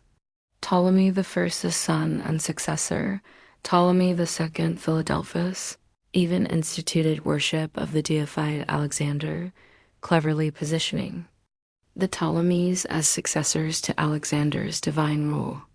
Yet at the same time, the Ptolemies remained resolutely Greek, marrying their siblings in the Egyptian royal tradition but giving their children Greek names and hiring Greek architects to reshape Alexandria's landscape in the style of their homeland. of the most audacious Ptolemaic building projects was surely the Pharos lighthouse. Constructed on the orders of Ptolemy I, standing an astonishing 330 feet tall, this wonder of the ancient world guided ships into Alexandria's harbor with its blazing fire at night. The Ptolemies also built grand temples in the traditional Egyptian style, like the Temple of Horus at Edfu and the Temple of Isis on the island of Philae. But they added their own Greek flourishes, inscribing their names in hieroglyphs, but also Greek on temple walls.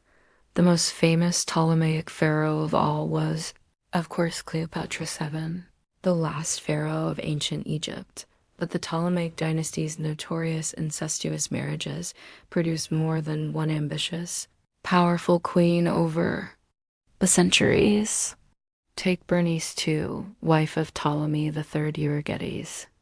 When her husband left to fight in the Third Syrian War in 246 BCE, Bernice vowed to the goddess Aphrodite that she would cut off her long, luxurious hair if Ptolemy returned home safely.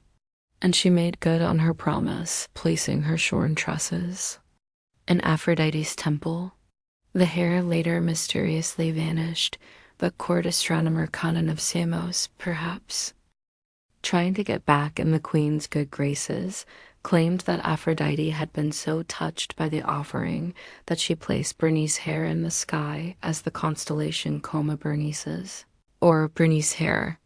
The Ptolemaic pharaohs were also no strangers to court intrigues and power struggles. One of the most dramatic examples came after the death of Ptolemy IV in 204 BC. His young son, Ptolemy V, not even 6 years old, was next in line for the throne.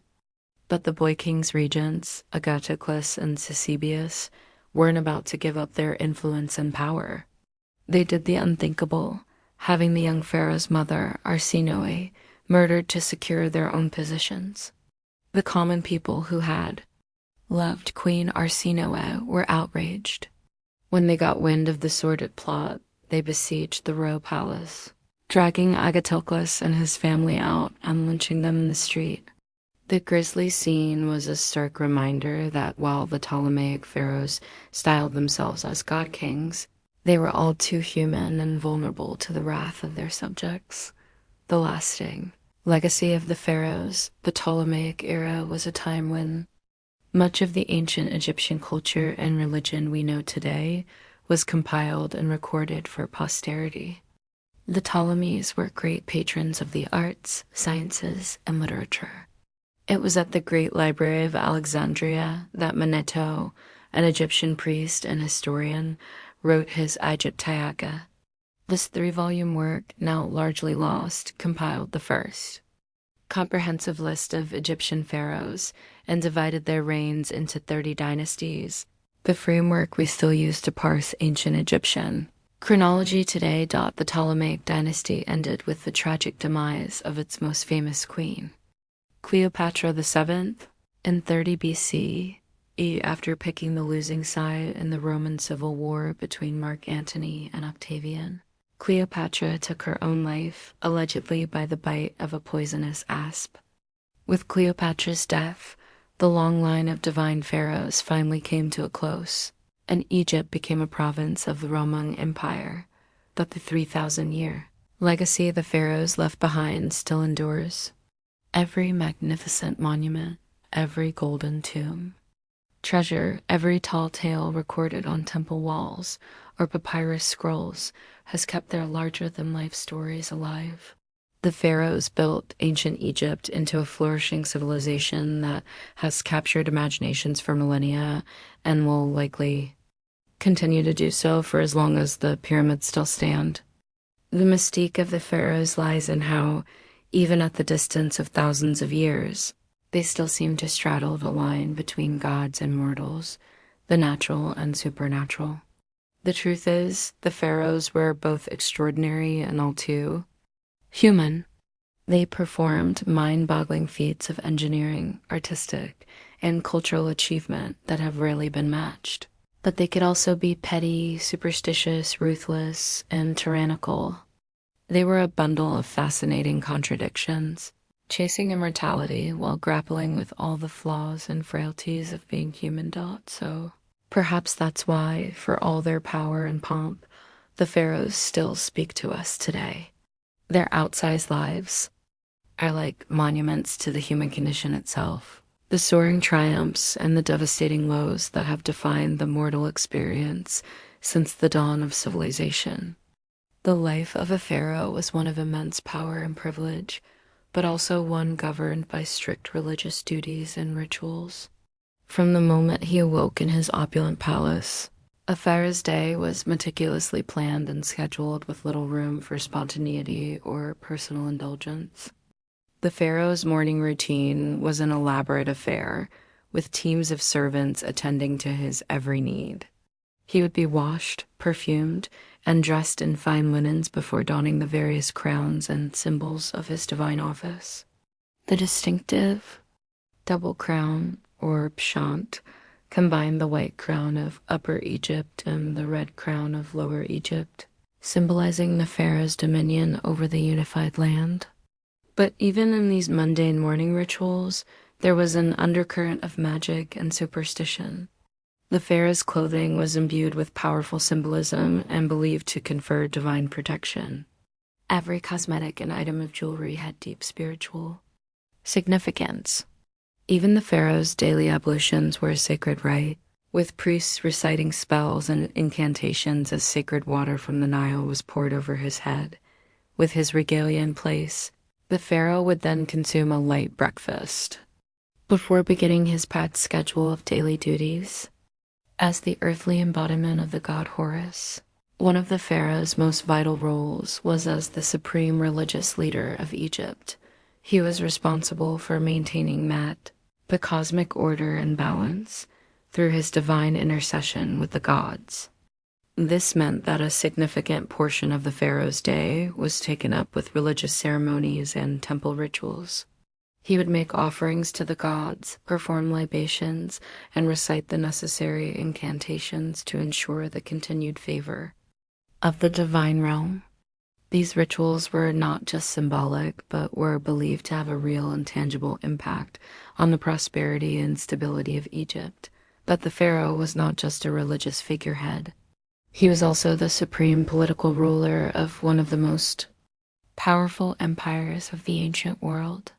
After his religious duties were complete, he would hold court and meet with his advisors to discuss matters of state. The pharaoh had the final say on all issues of law, taxation, trade, and foreign policy. He would also hear petitions from his subjects and dispense justice as he saw fit. The concept of Mat extended to social order as well as cosmic balance, and the pharaoh was the ultimate arbiter of this earthly harmony. His word was quite literally law, and his judgments were considered infallible and incontestable. However, even with all of these weighty responsibilities, the pharaoh still had time for leisure and pursuits befitting his exalted status. He might go hunting in the lush marshes along the Nile or enjoy a sumptuous banquet with his courtiers and foreign dignitaries.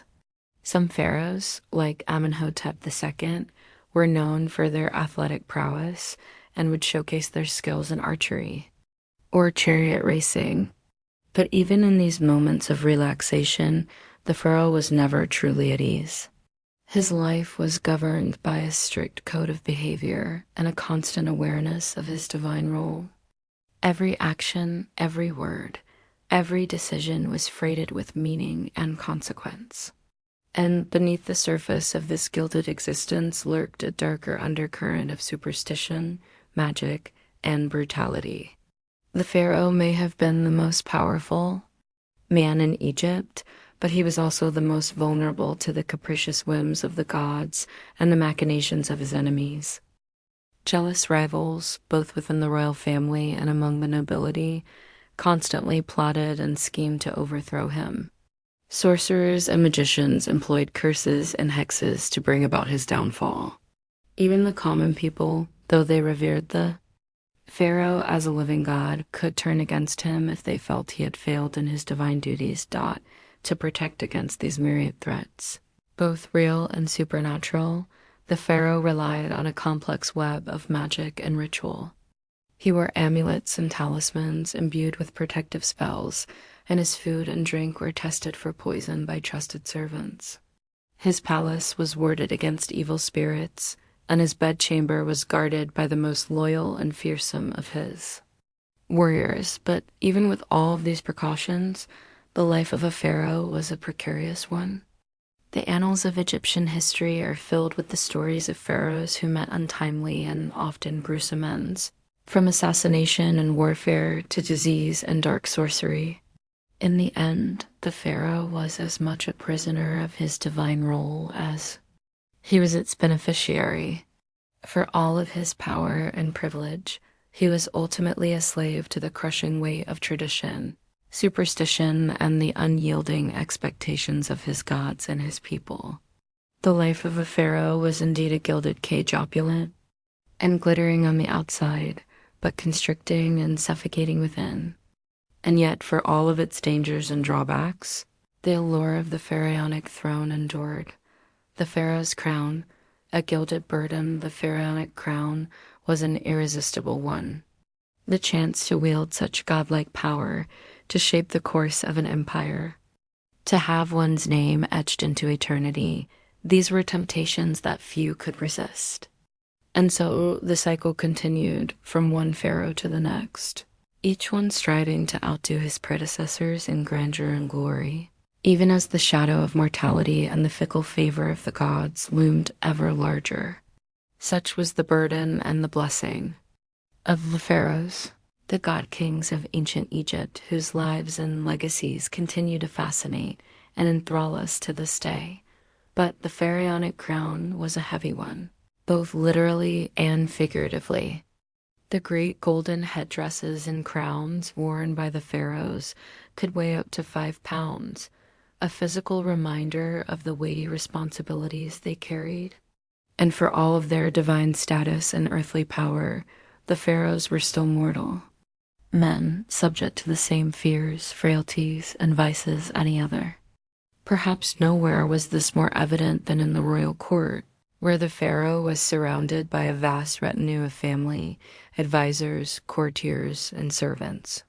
While the pharaoh may have been the supreme ruler of Egypt, he still had to navigate the treacherous waters of court politics and intrigue on a daily basis. At the center of this was the royal family itself. The pharaoh typically had multiple wives, including a chief queen who held a special status and would bear the pharaoh's heir. But he also had a vast harem of lesser wives and concubines, many of whom were foreign princesses sent as diplomatic gifts to cement alliances with other nations. This complex web of marriages and liaisons was not just about pleasure or politics. It was also driven by a deep-seated obsession with preserving the purity and divinity of the royal bloodline. The Egyptians believed that the pharaohs were literal descendants of the gods, and that this divine essence was passed down through the generations to maintain this purity. The pharaohs often married within their own family, taking their sisters, daughters, and even their own mothers as wives. This practice of royal incest may seem shocking and abhorrent to modern sensibilities, but for the ancient Egyptians, it was a sacred duty, a way of keeping the divine blood of the pharaohs untainted by mortal influence. Of course, this incestuous inbreeding often had the opposite effect, leading to genetic defects, deformities, and a host of health problems for the royal family. The mummies of several pharaohs, including the famous King Tutankhamun, show clear signs of congenital disabilities and chronic illnesses that were likely the result of generations of close familial marriages. But for the pharaohs, the risks of incest were outweighed by the perceived benefits of preserving their divine status. In a society where the pharaoh was seen as a living god, there was no higher priority than maintaining the purity and power of the royal line. Queens, conspiracies, and a quest for immortality, this obsession with divine kingship also had profound implications for the role of women in ancient Egyptian society. While women in general had more rights and freedoms than in many other ancient cultures, the power of the pharaonic throne was still very much a male domain. There were, however, a few notable exceptions to this rule. Perhaps the most famous of these was Hatshepsut, a queen who took on the full powers and regalia of a pharaoh and ruled Egypt in her own right for over 2 decades. Hatshepsut was a master politician and propagandist, commissioning statues and monuments that depicted her as a powerful and legitimate ruler, complete with the traditional false beard worn by male pharaohs. She even went so far as to have herself portrayed as a male in many of her official depictions, a way of asserting her divine right to rule.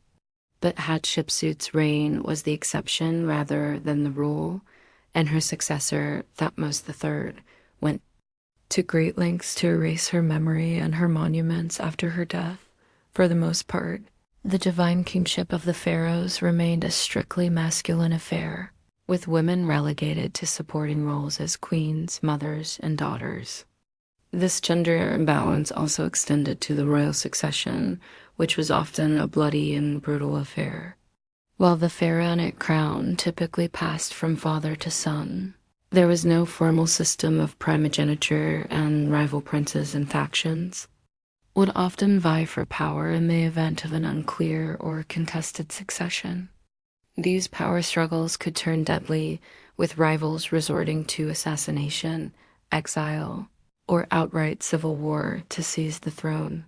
The most famous example of this was perhaps the mysterious death of Tutankhamun, who many historians believe was murdered by his advisor and successor, in order to clear the path for his own ascension. Even when the succession was clear, the new pharaoh often faced challenges and threats to his rule from within his own family. Brothers, uncles, and cousins who had been passed over for the throne might plot and scheme to overthrow the new king, while disgruntled nobles and regional governors could use their wealth and influence to foment rebellion and unrest. To counter these threats, the pharaohs relied on a combination of political savvy, military might, and divine propaganda. They would reward loyal followers with titles, lands, and wealth while ruthlessly suppressing any signs of dissent or disloyalty. They would also go to great lengths to emphasize their own divine status and right to rule, commissioning grand monuments and temples that celebrated their godly power and accomplishments, the afterlife, and the tomb licensed by Google. But even the mightiest pharaoh was still mortal, and the specter of death loomed large over the royal court. The Egyptians believed that the pharaoh's divine essence would live on in the afterlife, where he would join the gods in an eternal paradise. But to achieve this immortality, the pharaoh's body had to be preserved and protected, along with all the trappings of his earthly power and status. This belief in the afterlife was the driving force behind the construction of the Great Pyramids, the massive tombs that have become synonymous with ancient Egyptian culture. These monumental structures were not just grand displays of wealth and power. They were also elaborate machines designed to launch the pharaoh's soul into the heavens and ensure his eternal life among the gods. The process of preparing a pharaoh for the afterlife was a long and elaborate one, beginning even before his death. As soon as a new pharaoh took the throne, work would begin on his tomb and mortuary temple, which could take decades to complete. The pharaoh would be intimately involved in the planning and design of these structures, choosing the location, the layout, and the decorative program that would adorn the walls. At the same time, the pharaoh would begin accumulating the vast array of grave goods and treasures that would accompany him into the afterlife. These could include everything from furniture and clothing to jewelry and weapons, as well as huge stockpiles of food and drink to sustain the pharaoh on his journey. But perhaps the most vital component of the pharaoh's afterlife preparations was the process of mummification, which would transform his mortal body into an eternal vessel for his divine spirit. This was a long and complex process that could take up to 70 days to complete, involving the removal of internal organs, the desiccation of the body with natron salts, and the careful wrapping of the corpse in layers of linen bandages. The mummification process was overseen by a special class of priests known as the embalmers, who worked in secret and were considered to be in direct contact with the gods. They would recite special prayers and incantations at each stage of the process, imbuing the mummy with magical spells and protections that would ensure its safe passage into the afterlife. Once the mummy was complete, it would be placed inside a series of nested coffins, each one more elaborate and expensive than the last. The outermost coffin would often be made of solid gold and adorned with intricate carvings and inlays, a fitting vessel for the divine remains of the pharaoh. The mummy and its coffins would then be transported in a grand procession to the pharaoh's tomb, where they would be sealed away in a hidden burial chamber, along with all of the pharaoh's grave goods and treasures, sacrifice, secrets, and the end of an era. But even with all of these elaborate preparations, the pharaohs were not content to leave their eternal fate to chance. Many of them became obsessed with the construction of their tombs, pouring vast resources and manpower into the building of ever more elaborate monuments to their own divinity. The most famous example of this is, of course, the Great Pyramid of Giza, built by the pharaoh Khufu around 2550 BCE. This massive structure, which stood over 480 feet tall and contained more than 2 million blocks of limestone, was the tallest man-made structure in the world for over 3,800 years. The construction of the Great Pyramid was a monumental undertaking that required the labor of thousands of workers over the course of decades. The logistics of the project were staggering, involving the quarrying, transportation, and precise placement of millions of tons of stone, all without the benefit of modern machinery or technology. But for Khufu, the pyramid was more than just a feat of engineering. It was a symbol of his divine power and a guarantee of his eternal life.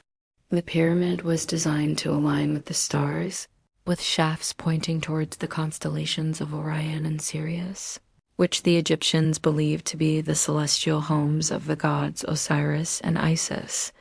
Inside the pyramid, Khufu's mummy would have been placed in a granite sarcophagus in the heart of the structure, surrounded by treasure and protected by a complex system of passages, chambers, and booby traps designed to thwart would-be tomb robbers. But even with all of these precautions, the pharaohs' tombs were not immune to the depredations of thieves and vandals. Over the centuries, many of the great pyramids and tombs were broken into and looted, their treasures stolen, and their mummies desecrated.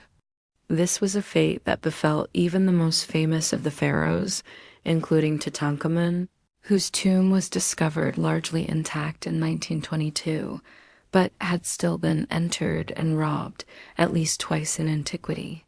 The pharaoh's obsession with the afterlife, it seems, was matched only by the greed and determination of those who sought to plunder their eternal resting places. But the pharaoh's preparations for the afterlife were not limited to their own tombs and treasures. In a practice that seems shocking and horrifying to modern sensibilities, some pharaohs were buried along with servants, courtiers, and even pets, all of whom were sacrificed in order to accompany their master into the afterlife. The most extreme example of this practice was found in the tomb of the first dynasty pharaoh Jur at Abydos, where archaeologists discovered the remains of 318 individuals who had been sacrificed and buried alongside the pharaoh. These included servants, guards, and even women and children, some of whom showed signs of strangulation or blunt force trauma. This practice of human sacrifice was not limited to the early dynasties either. The tomb of the 12th dynasty pharaoh Amenhotep III at Hawara contained the remains of at least 5 young women who had been sacrificed and buried with the pharaoh. along with a menagerie of animals, including a monkey, a dog, and several ducks. Even more bizarre was the discovery of tens of thousands of human hair wigs in the tomb of the 18th dynasty pharaoh Amenhotep II. These wigs, which were made from the hair of young girls and women, were apparently intended to provide the pharaoh with a ready supply of fresh hair in the afterlife, a symbol of his eternal youth and vitality, the lasting legacy of the god kings. These disturbing practices speak to the incredible power and influence of the pharaohs, as well as the deeply ingrained beliefs and superstitions that governed ancient Egyptian society. For the pharaohs, the afterlife was not just a vague hope or a religious abstraction. It was a very real and tangible goal, one that demanded the utmost preparation and sacrifice. But as Egyptian society evolved and changed over the centuries, so too did the practices surrounding the pharaohs' burials. By the time of the New Kingdom, human sacrifice had largely fallen out of favor, replaced by symbolic offerings and the use of Ashapti figurines, small statues that were believed to come to life and serve the pharaoh in the afterlife. And as the power of the pharaohs began to wane in the later dynasties, so too did the grandeur and scale of their tombs. The last of the great pyramid builders was the 12th dynasty pharaoh Amenhotep III. And by the time of the New Kingdom, the pharaohs had abandoned the conspicuous pyramids in favor of hidden tombs carved deep into the rock of the Valley of the Kings. The lives of the pharaohs were a complex tapestry woven from the threads of divine power, mortal excess, and an unshakable fixation on the afterlife. But perhaps no pharaoh embodies these themes quite as vividly as Ramesses II, also known as Ramesses the Great, born around 1303 BCE. Ramesses was the third pharaoh of the 19th dynasty, and he would go on to become the most celebrated and most prolific builder in all of ancient Egyptian history. He ruled for an astonishing 66 years, fathered over 100 children, and left an indelible mark on the landscape of Egypt with his colossal building projects. From the moment he took the throne, Ramesses set out to immortalize his legacy in stone. He didn't just build temples and monuments. He built cities. His capital, Pi-Ramesses, was a sprawling metropolis in the Nile Delta, adorned with lush gardens, stately palaces, and, of course, towering statues of Ramesses himself. The city was a testament to Ramesses's wealth, power, and unrivaled ego. Ramesses didn't just build on a grand scale. He built with a singular purpose to ensure his own glorification and immortality. Every temple, every obelisk, every statue was emblazoned with his name and his image. He even went so far as to carve his own likeness into existing monuments, often over the names of previous pharaohs. In Ramesses's world, there was room for only one god on earth, and that god was Ramesses. Of course, all this self-aggrandizement didn't come cheap. Ramesses's building projects required vast amounts of labor and resources, much of it carried out by slaves and prisoners of war. The lives of these workers were hard and often short, spent toiling in the blistering heat of the desert sun. But to Ramesses, their suffering was a small price to pay for the glory of his eternal legacy, and what a legacy it was. From the magnificent temples of Abu Simbel to the sprawling complex of Karnak, Ramesses left his mark on nearly every corner of Egypt. His reign saw military triumphs like the Battle of Kadesh against the Hittites, as well as monumental building achievements like the completion of the Great Hypostyle Hall at Karnak, a forest of 134 massive columns covering an area of 54,000 square feet. But perhaps Ramesses's most enduring legacy is the very fact that we know so much about him at all. With his relentless self-promotion and larger-than-life persona, Ramesses ensured that his name would live on long after his death, and live on it has. Ramesses remains one of the most famous and recognizable figures from the ancient world, a towering symbol of the power and majesty of the pharaohs, the enigma of Akhenaten, the tragedy of Tutankhamun, of course. Not all pharaohs were as successful in their quest for immortality as Ramesses. Take, for example, the curious case of Akhenaten, the so-called heretic king who ruled during the 18th dynasty. Akhenaten is best known for his radical religious reforms, in which he abandoned the traditional pantheon of Egyptian gods in favor of a single deity, the Aten, represented by the solar disk. Akhenaten's devotion to the Aten was all-consuming. He built a new capital city, Akhetaten, dedicated solely to the worship of his one true god. He changed his name from Amenhotep IV to Akhenaten, meaning devoted to Aten. He even altered the traditional style of Egyptian art, eschewing the rigid, formalized depictions of pharaohs and gods in favor of a more naturalistic, almost androgynous style. But Akhenaten's religious revolution was short-lived. After his death, his successors quickly abandoned Akhetaten and returned to the old gods, going so far as to deface and dismantle Akhenaten's monuments and temples. His name was struck from the records, his legacy all but erased. In the end, Akhenaten's single-minded devotion to his god led not to immortality, but to obscurity. And then there's the sad story of Tutankhamun, better known to us as King Tut. Tutankhamun is perhaps the most famous pharaoh of all time, thanks in large part to the stunning discovery of his intact tomb in 1922, but the life of this young king was marked by tragedy from the very start. Tutankhamun was born into a royal family in crisis. His father was none other than Akhenaten, and his mother was likely Akhenaten's own sister. Inbreeding was not uncommon among the Egyptian royalty, who believed that keeping the royal bloodline pure was essential to maintaining their divine status. But it also led to a host of genetic problems, including the congenital defects that plagued Tutankhamun throughout his short life. When Tutankhamun took the throne around the age of 9, he inherited a kingdom in chaos. Akhenaten's religious reforms had alienated the powerful priesthood and destabilized the country. Tutankhamun's advisors, including the Vizier I and the General Horemheb, set about restoring the old order, reopening the temples, and reestablishing the cult of Amun. But Tutankhamun himself was a frail and sickly child, beset by a host of physical ailments. He suffered from a cleft palate, a clubbed foot, and a severe overbite. He walked with a cane and may have even suffered from a rare genetic disorder called Klippel-Feil syndrome, which causes the fusion of the vertebrae in the neck. Despite his physical limitations, Tutankhamun did his best to fulfill his duties as pharaoh.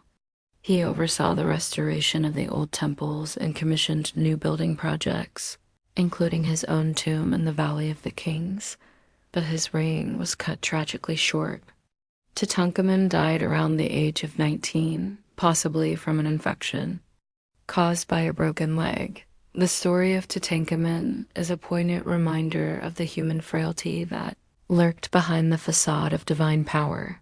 For all their wealth and influence, the pharaohs were still mortal men, subject to the same flaws and weaknesses as the rest of us.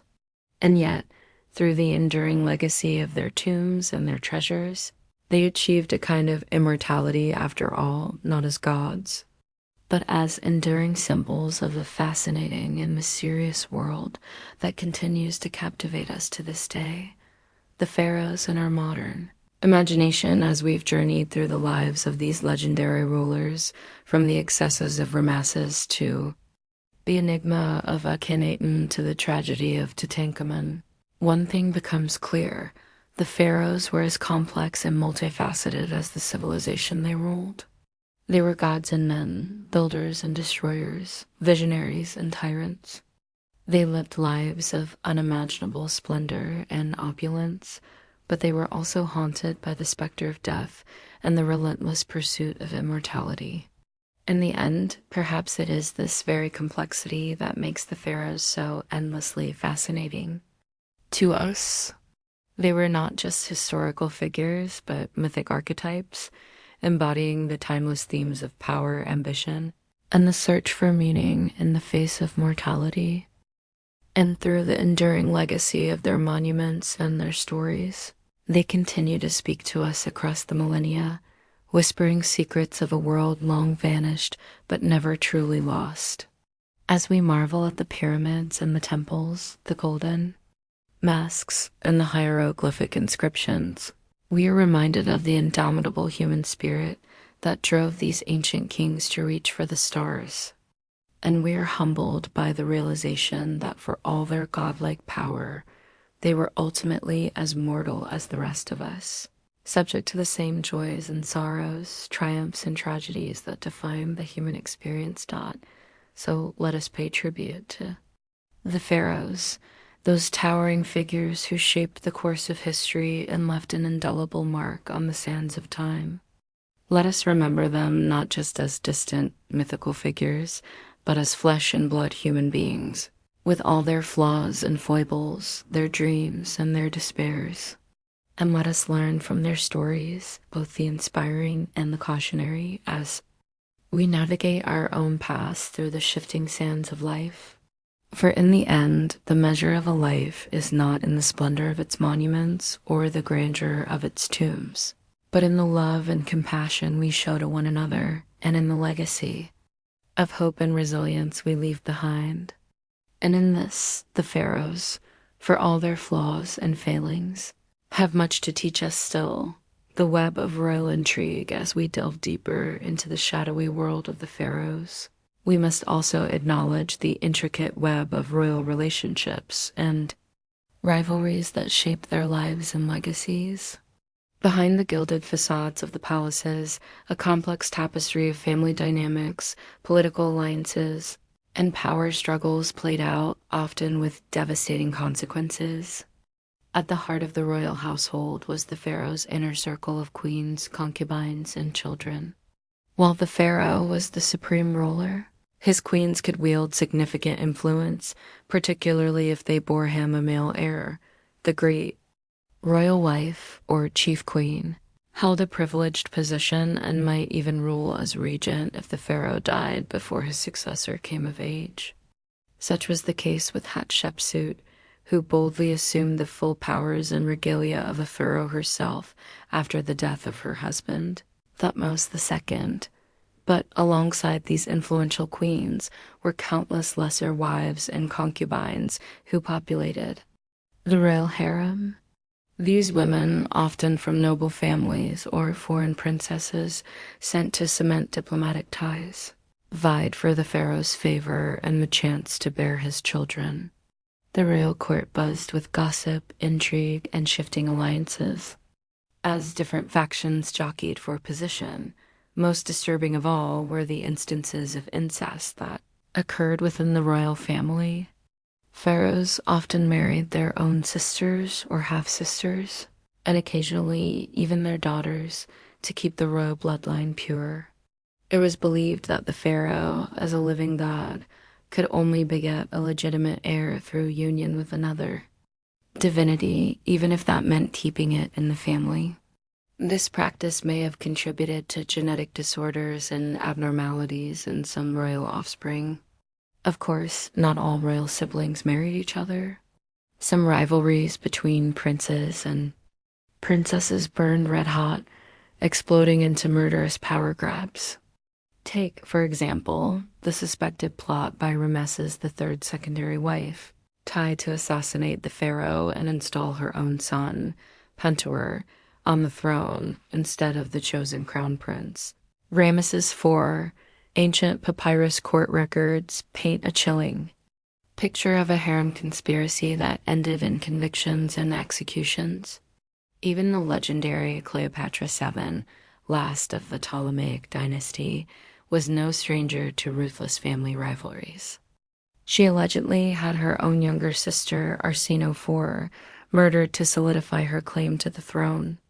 In a world where royal blood was both a ticket to power and a reason to be eliminated by one's rivals, perhaps the frequent depictions of the pharaoh smiting his enemies take on an even darker meaning. But beyond the backstabbing intrigues of the royal court, the pharaoh's family relationships could also be touchingly human.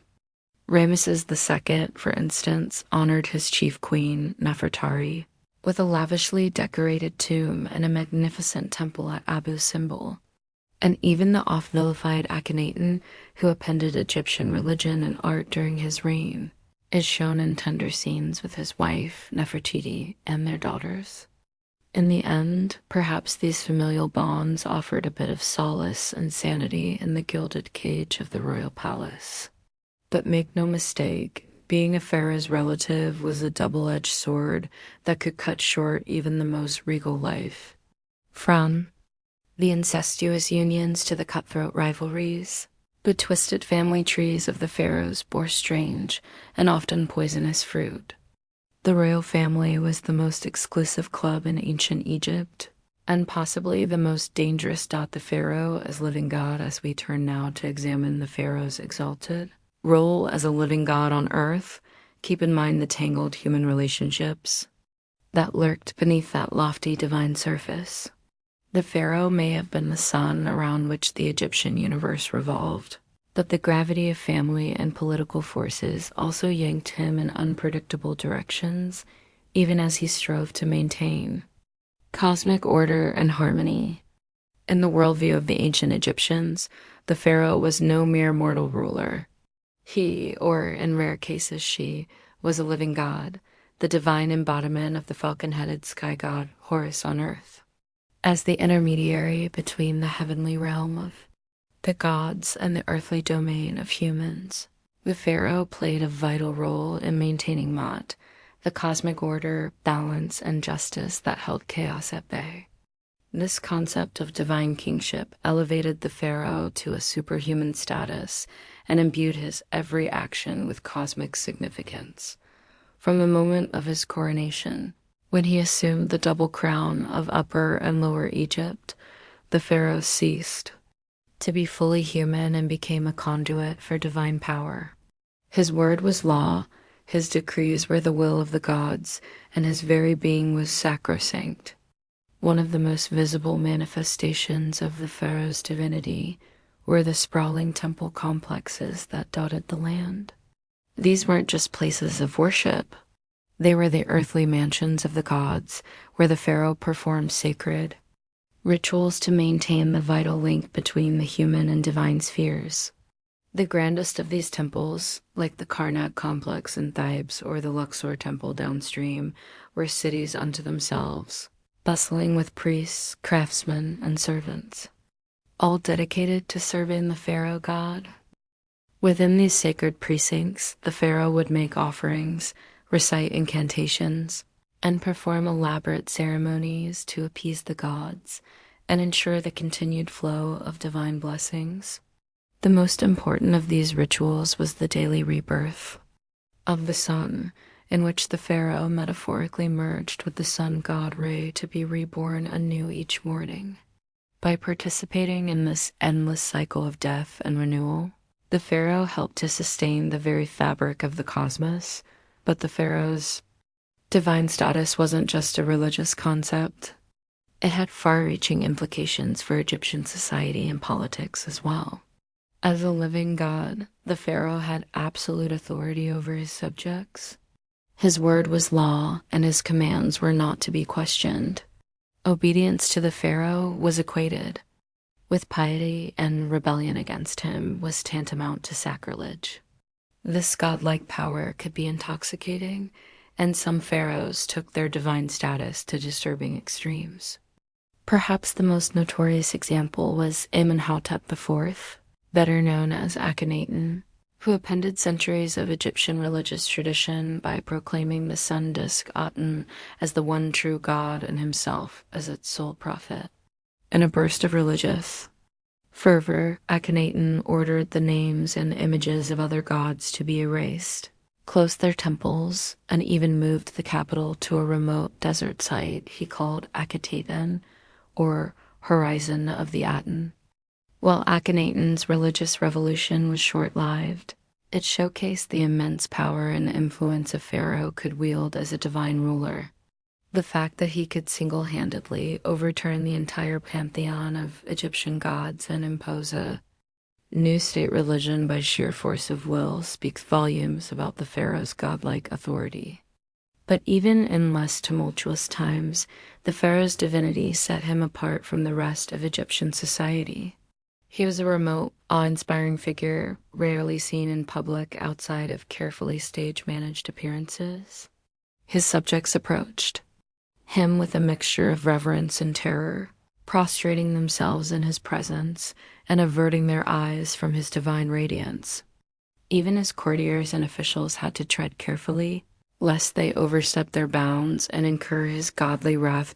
In a very real sense, the pharaoh was the linchpin that held the entire edifice of ancient Egyptian civilization together. As long as he performed his divine duties and maintained the cosmic order, all was well. But if he faltered or failed in his responsibilities, it could spell disaster for the whole land. A weak or ineffectual pharaoh could lead to chaos, famine, an invasion, while a tyrannical or impious one risked offending the gods and bringing down divine retribution. It's no wonder, then, that the Egyptians invested so much time, labor, and resources into exalting and glorifying their pharaohs. The colossal statues, soaring obelisks, and lavish tomb complexes were all testament to the pharaoh's superhuman status and enduring legacy. They were also a way of bolstering his divine power and reinforcing his vital role in the cosmic order. The pharaoh's final journey, but as we'll see in the next chapter, this obsession with the pharaoh's divinity reached its apex in the very last place one might expect, the tomb. For the ancient Egyptians, death was not the end for a pharaoh, but merely a transition to an even more exalted state of being. And they would go to extraordinary, even horrifying, lengths to ensure their divine ruler had everything he needed.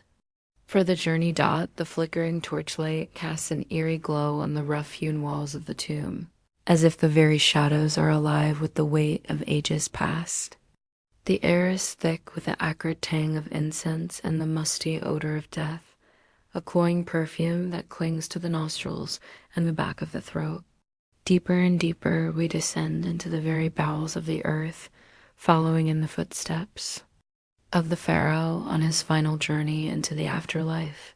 For the ancient Egyptians, death was not something to be feared, but rather a doorway to a new and glorious existence.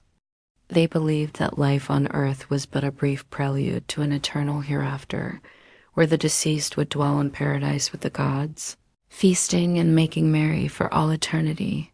But to achieve this blessed state, one had to be properly prepared, both spiritually and materially. And no one was better prepared for the afterlife than the pharaohs. From the moment they ascended the throne, they began planning for their eventual demise, with a single-minded focus that bordered on the obsessive. Vast resources were poured into the construction of their tombs and mortuary temples, veritable cities of the dead that would serve as their eternal abodes. The most iconic of these, of course, are the Great Pyramids that loom over the Giza Plateau. These monumental structures, built during the Old Kingdom, were more than just tombs. They were cosmic engines designed to launch the pharaoh's soul into the heavens to take its place among the stars. The pyramid's smooth, sloping sides were meant to evoke the primordial mound of creation, while its precise alignment to the cardinal points mirrored the order and symmetry of the cosmos itself. But even more vital than the tomb itself was the complex process of preparing the pharaoh's body for the afterlife. The ancient Egyptians believed that the physical form was just as important as the spiritual essence, and that the two had to be preserved together for eternity. And so, in the sacred rites of mummification, the pharaoh's corpse was transformed from a lifeless husk into a vessel for immortality. For 70 days, the body was dried and desiccated with natron salt, its organs removed and carefully preserved in canopic jars.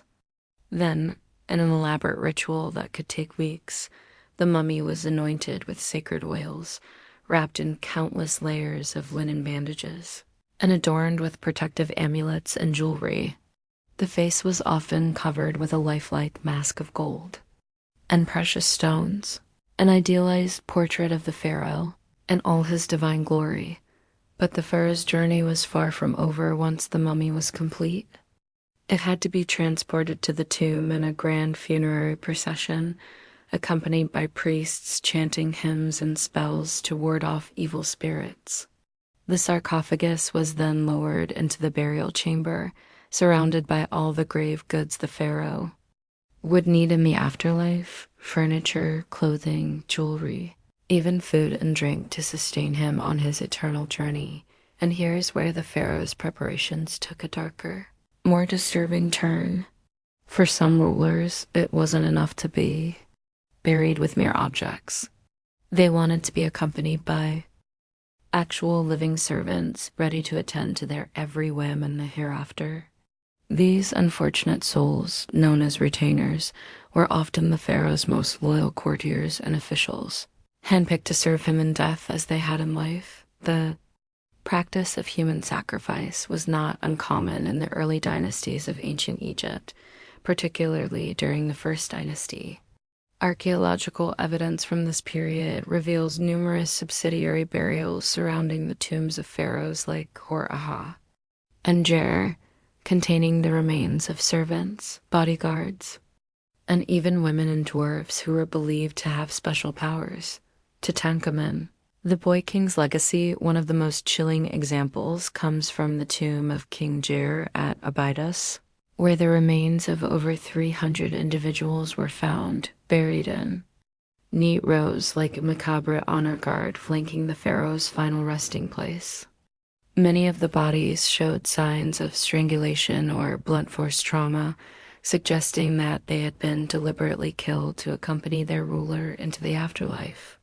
But perhaps even more unsettling than the human sacrifices were the animal ones. Countless mummified cats, dogs, monkeys, and even lions have been found in Egyptian tombs, often lavishly wrapped and adorned like miniature pharaohs themselves. These beloved pets were believed to provide companionship and protection for their masters in the afterlife, a consolation prize of sorts for an eternity spent in the dark. And then there were the more bizarre grave goods, like the millions of human hair wigs found in some tombs. These elaborate hair pieces, made from the shorn locks of courtiers and slaves, were meant to ensure that the pharaoh always had a fresh coiffure, even in the afterlife. The ancient Egyptians believed that hair had magical properties and that a full, luxuriant wig was a sign of vitality and power. But as the centuries passed, the practice of human sacrifice gradually fell out of favor. By the time of the New Kingdom, the idea of killing servants to serve the pharaoh in the afterlife was seen as barbaric and uncivilized. Instead, the Egyptians turned to more symbolic methods, like placing Ashabti figurines in the tomb to magically come to life and perform menial tasks for the deceased. Yet, even as the physical sacrifices faded away, the psychological toll of the pharaoh's obsession with the afterlife remained.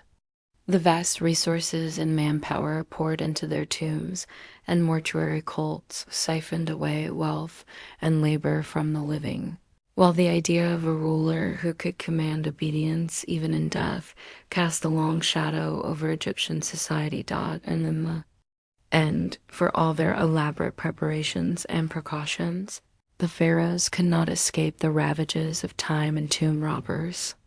Many of their carefully constructed resting places were plundered and desecrated over the millennia, their mummies and grave goods scattered to the four winds. In a bitter irony, the very measures they took to ensure their immortality ended up being their undoing. But even in death, the pharaohs continue to fascinate and horrify us in equal measure. Their mummies, with their uncanny, lifelike expressions and aura of ancient power, have become the stuff of legend and popular culture. And as we peer into their tombs and sarcophagi, we cannot help but feel a shiver of awe and revulsion at the lengths they went to in pursuit of eternal life. For the pharaohs, death was not the end, but merely the beginning of a new and glorious existence. But as we have seen, that existence came at a terrible cost, measured in human lives and labors. And in the end, perhaps the most disturbing thing about the pharaohs' afterlife obsession is not what it says about them, but what it says about us and our own deep-seated fears and fascinations with the great beyond, the lore of ancient Egypt as we emerge from the Stygian depths of the pharaohs' tombs. Blinking in the harsh light of the modern day, we cannot help but feel a sense of vertigo, a disorientation at the vast gulf of time and culture that separates us from these ancient god-kings. And yet, for all their alienness and inscrutability, there is something strangely familiar about them too, a recognition of the eternal human struggle against the forces of death and decay. In our own way, we are all pharaohs, building our own metaphorical pyramids and filling our own virtual tombs with the trappings of our earthly existence. We may not command armies of servants or erect colossal monuments to our own divinity, but we are all engaged in the same basic quest for meaning and immortality in the face of the void. And so, as we bid farewell to the pharaohs and their haunted realm, let us take a moment to reflect on the enduring power of their legacy. For all their flaws and foibles, these ancient rulers left an indelible mark on human history and the human imagination, one that continues to resonate down through the ages. In the end, perhaps the most fitting tribute to the pharaohs is not the golden grandeur of their tombs, but the simple fact that we are still talking about them, still trying to unravel the mysteries of their lives and deaths thousands of years after they walk the earth. In a way, they have achieved the very thing they sought so desperately in life, a kind of immortality, a persistence in memory and myth that transcends the bounds of time and space. And so, let us raise a metaphorical glass to the pharaohs, those strange and terrible demigods who ruled over the sands of Egypt so long ago.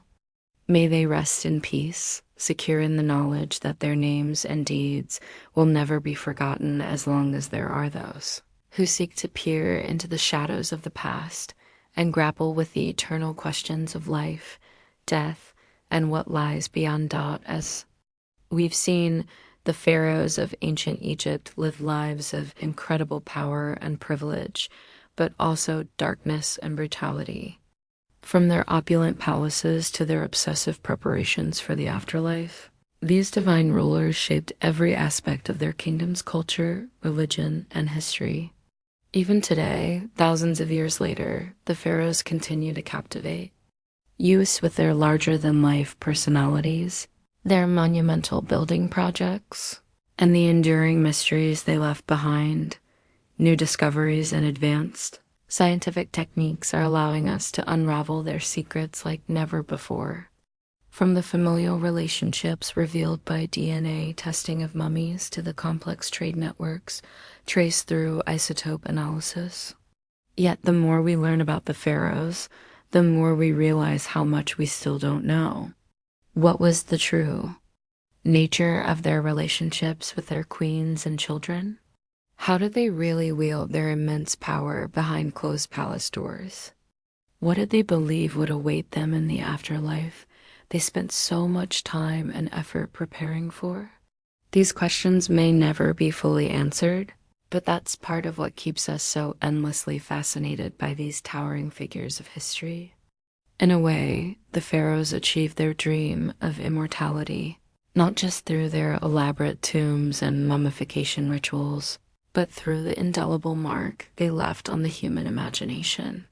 From the boy king Tutankhamun to the great warrior Rameses II to the legendary beauty Cleopatra, the pharaohs continue to loom large in our collective consciousness, Their stories told and retold in countless books, movies, and documentaries. They've become more than historical figures. They've become mythic archetypes, embodying timeless themes of power, ambition, love, and death. In the end, perhaps that's the pharaoh's true legacy, not the treasure-filled tombs or awe-inspiring pyramids they left behind, but the way they've shaped our understanding of what it means to be human. Through their triumphs and failures, their brilliance and their brutality, they remind us of the heights and depths we're all capable of. The eternal human struggle to leave our mark on the world and grapple with our own mortality. So the next time you see an image of a pharaoh, whether it's the iconic death mask of Tutankhamun or a faded hieroglyph carved into an ancient temple wall, take a moment to reflect on the complex, fascinating, and often disturbing world they inhabited, and remember that even the mightiest among us are ultimately subject to the same fundamental questions and challenges that have defined the human experience for millennia.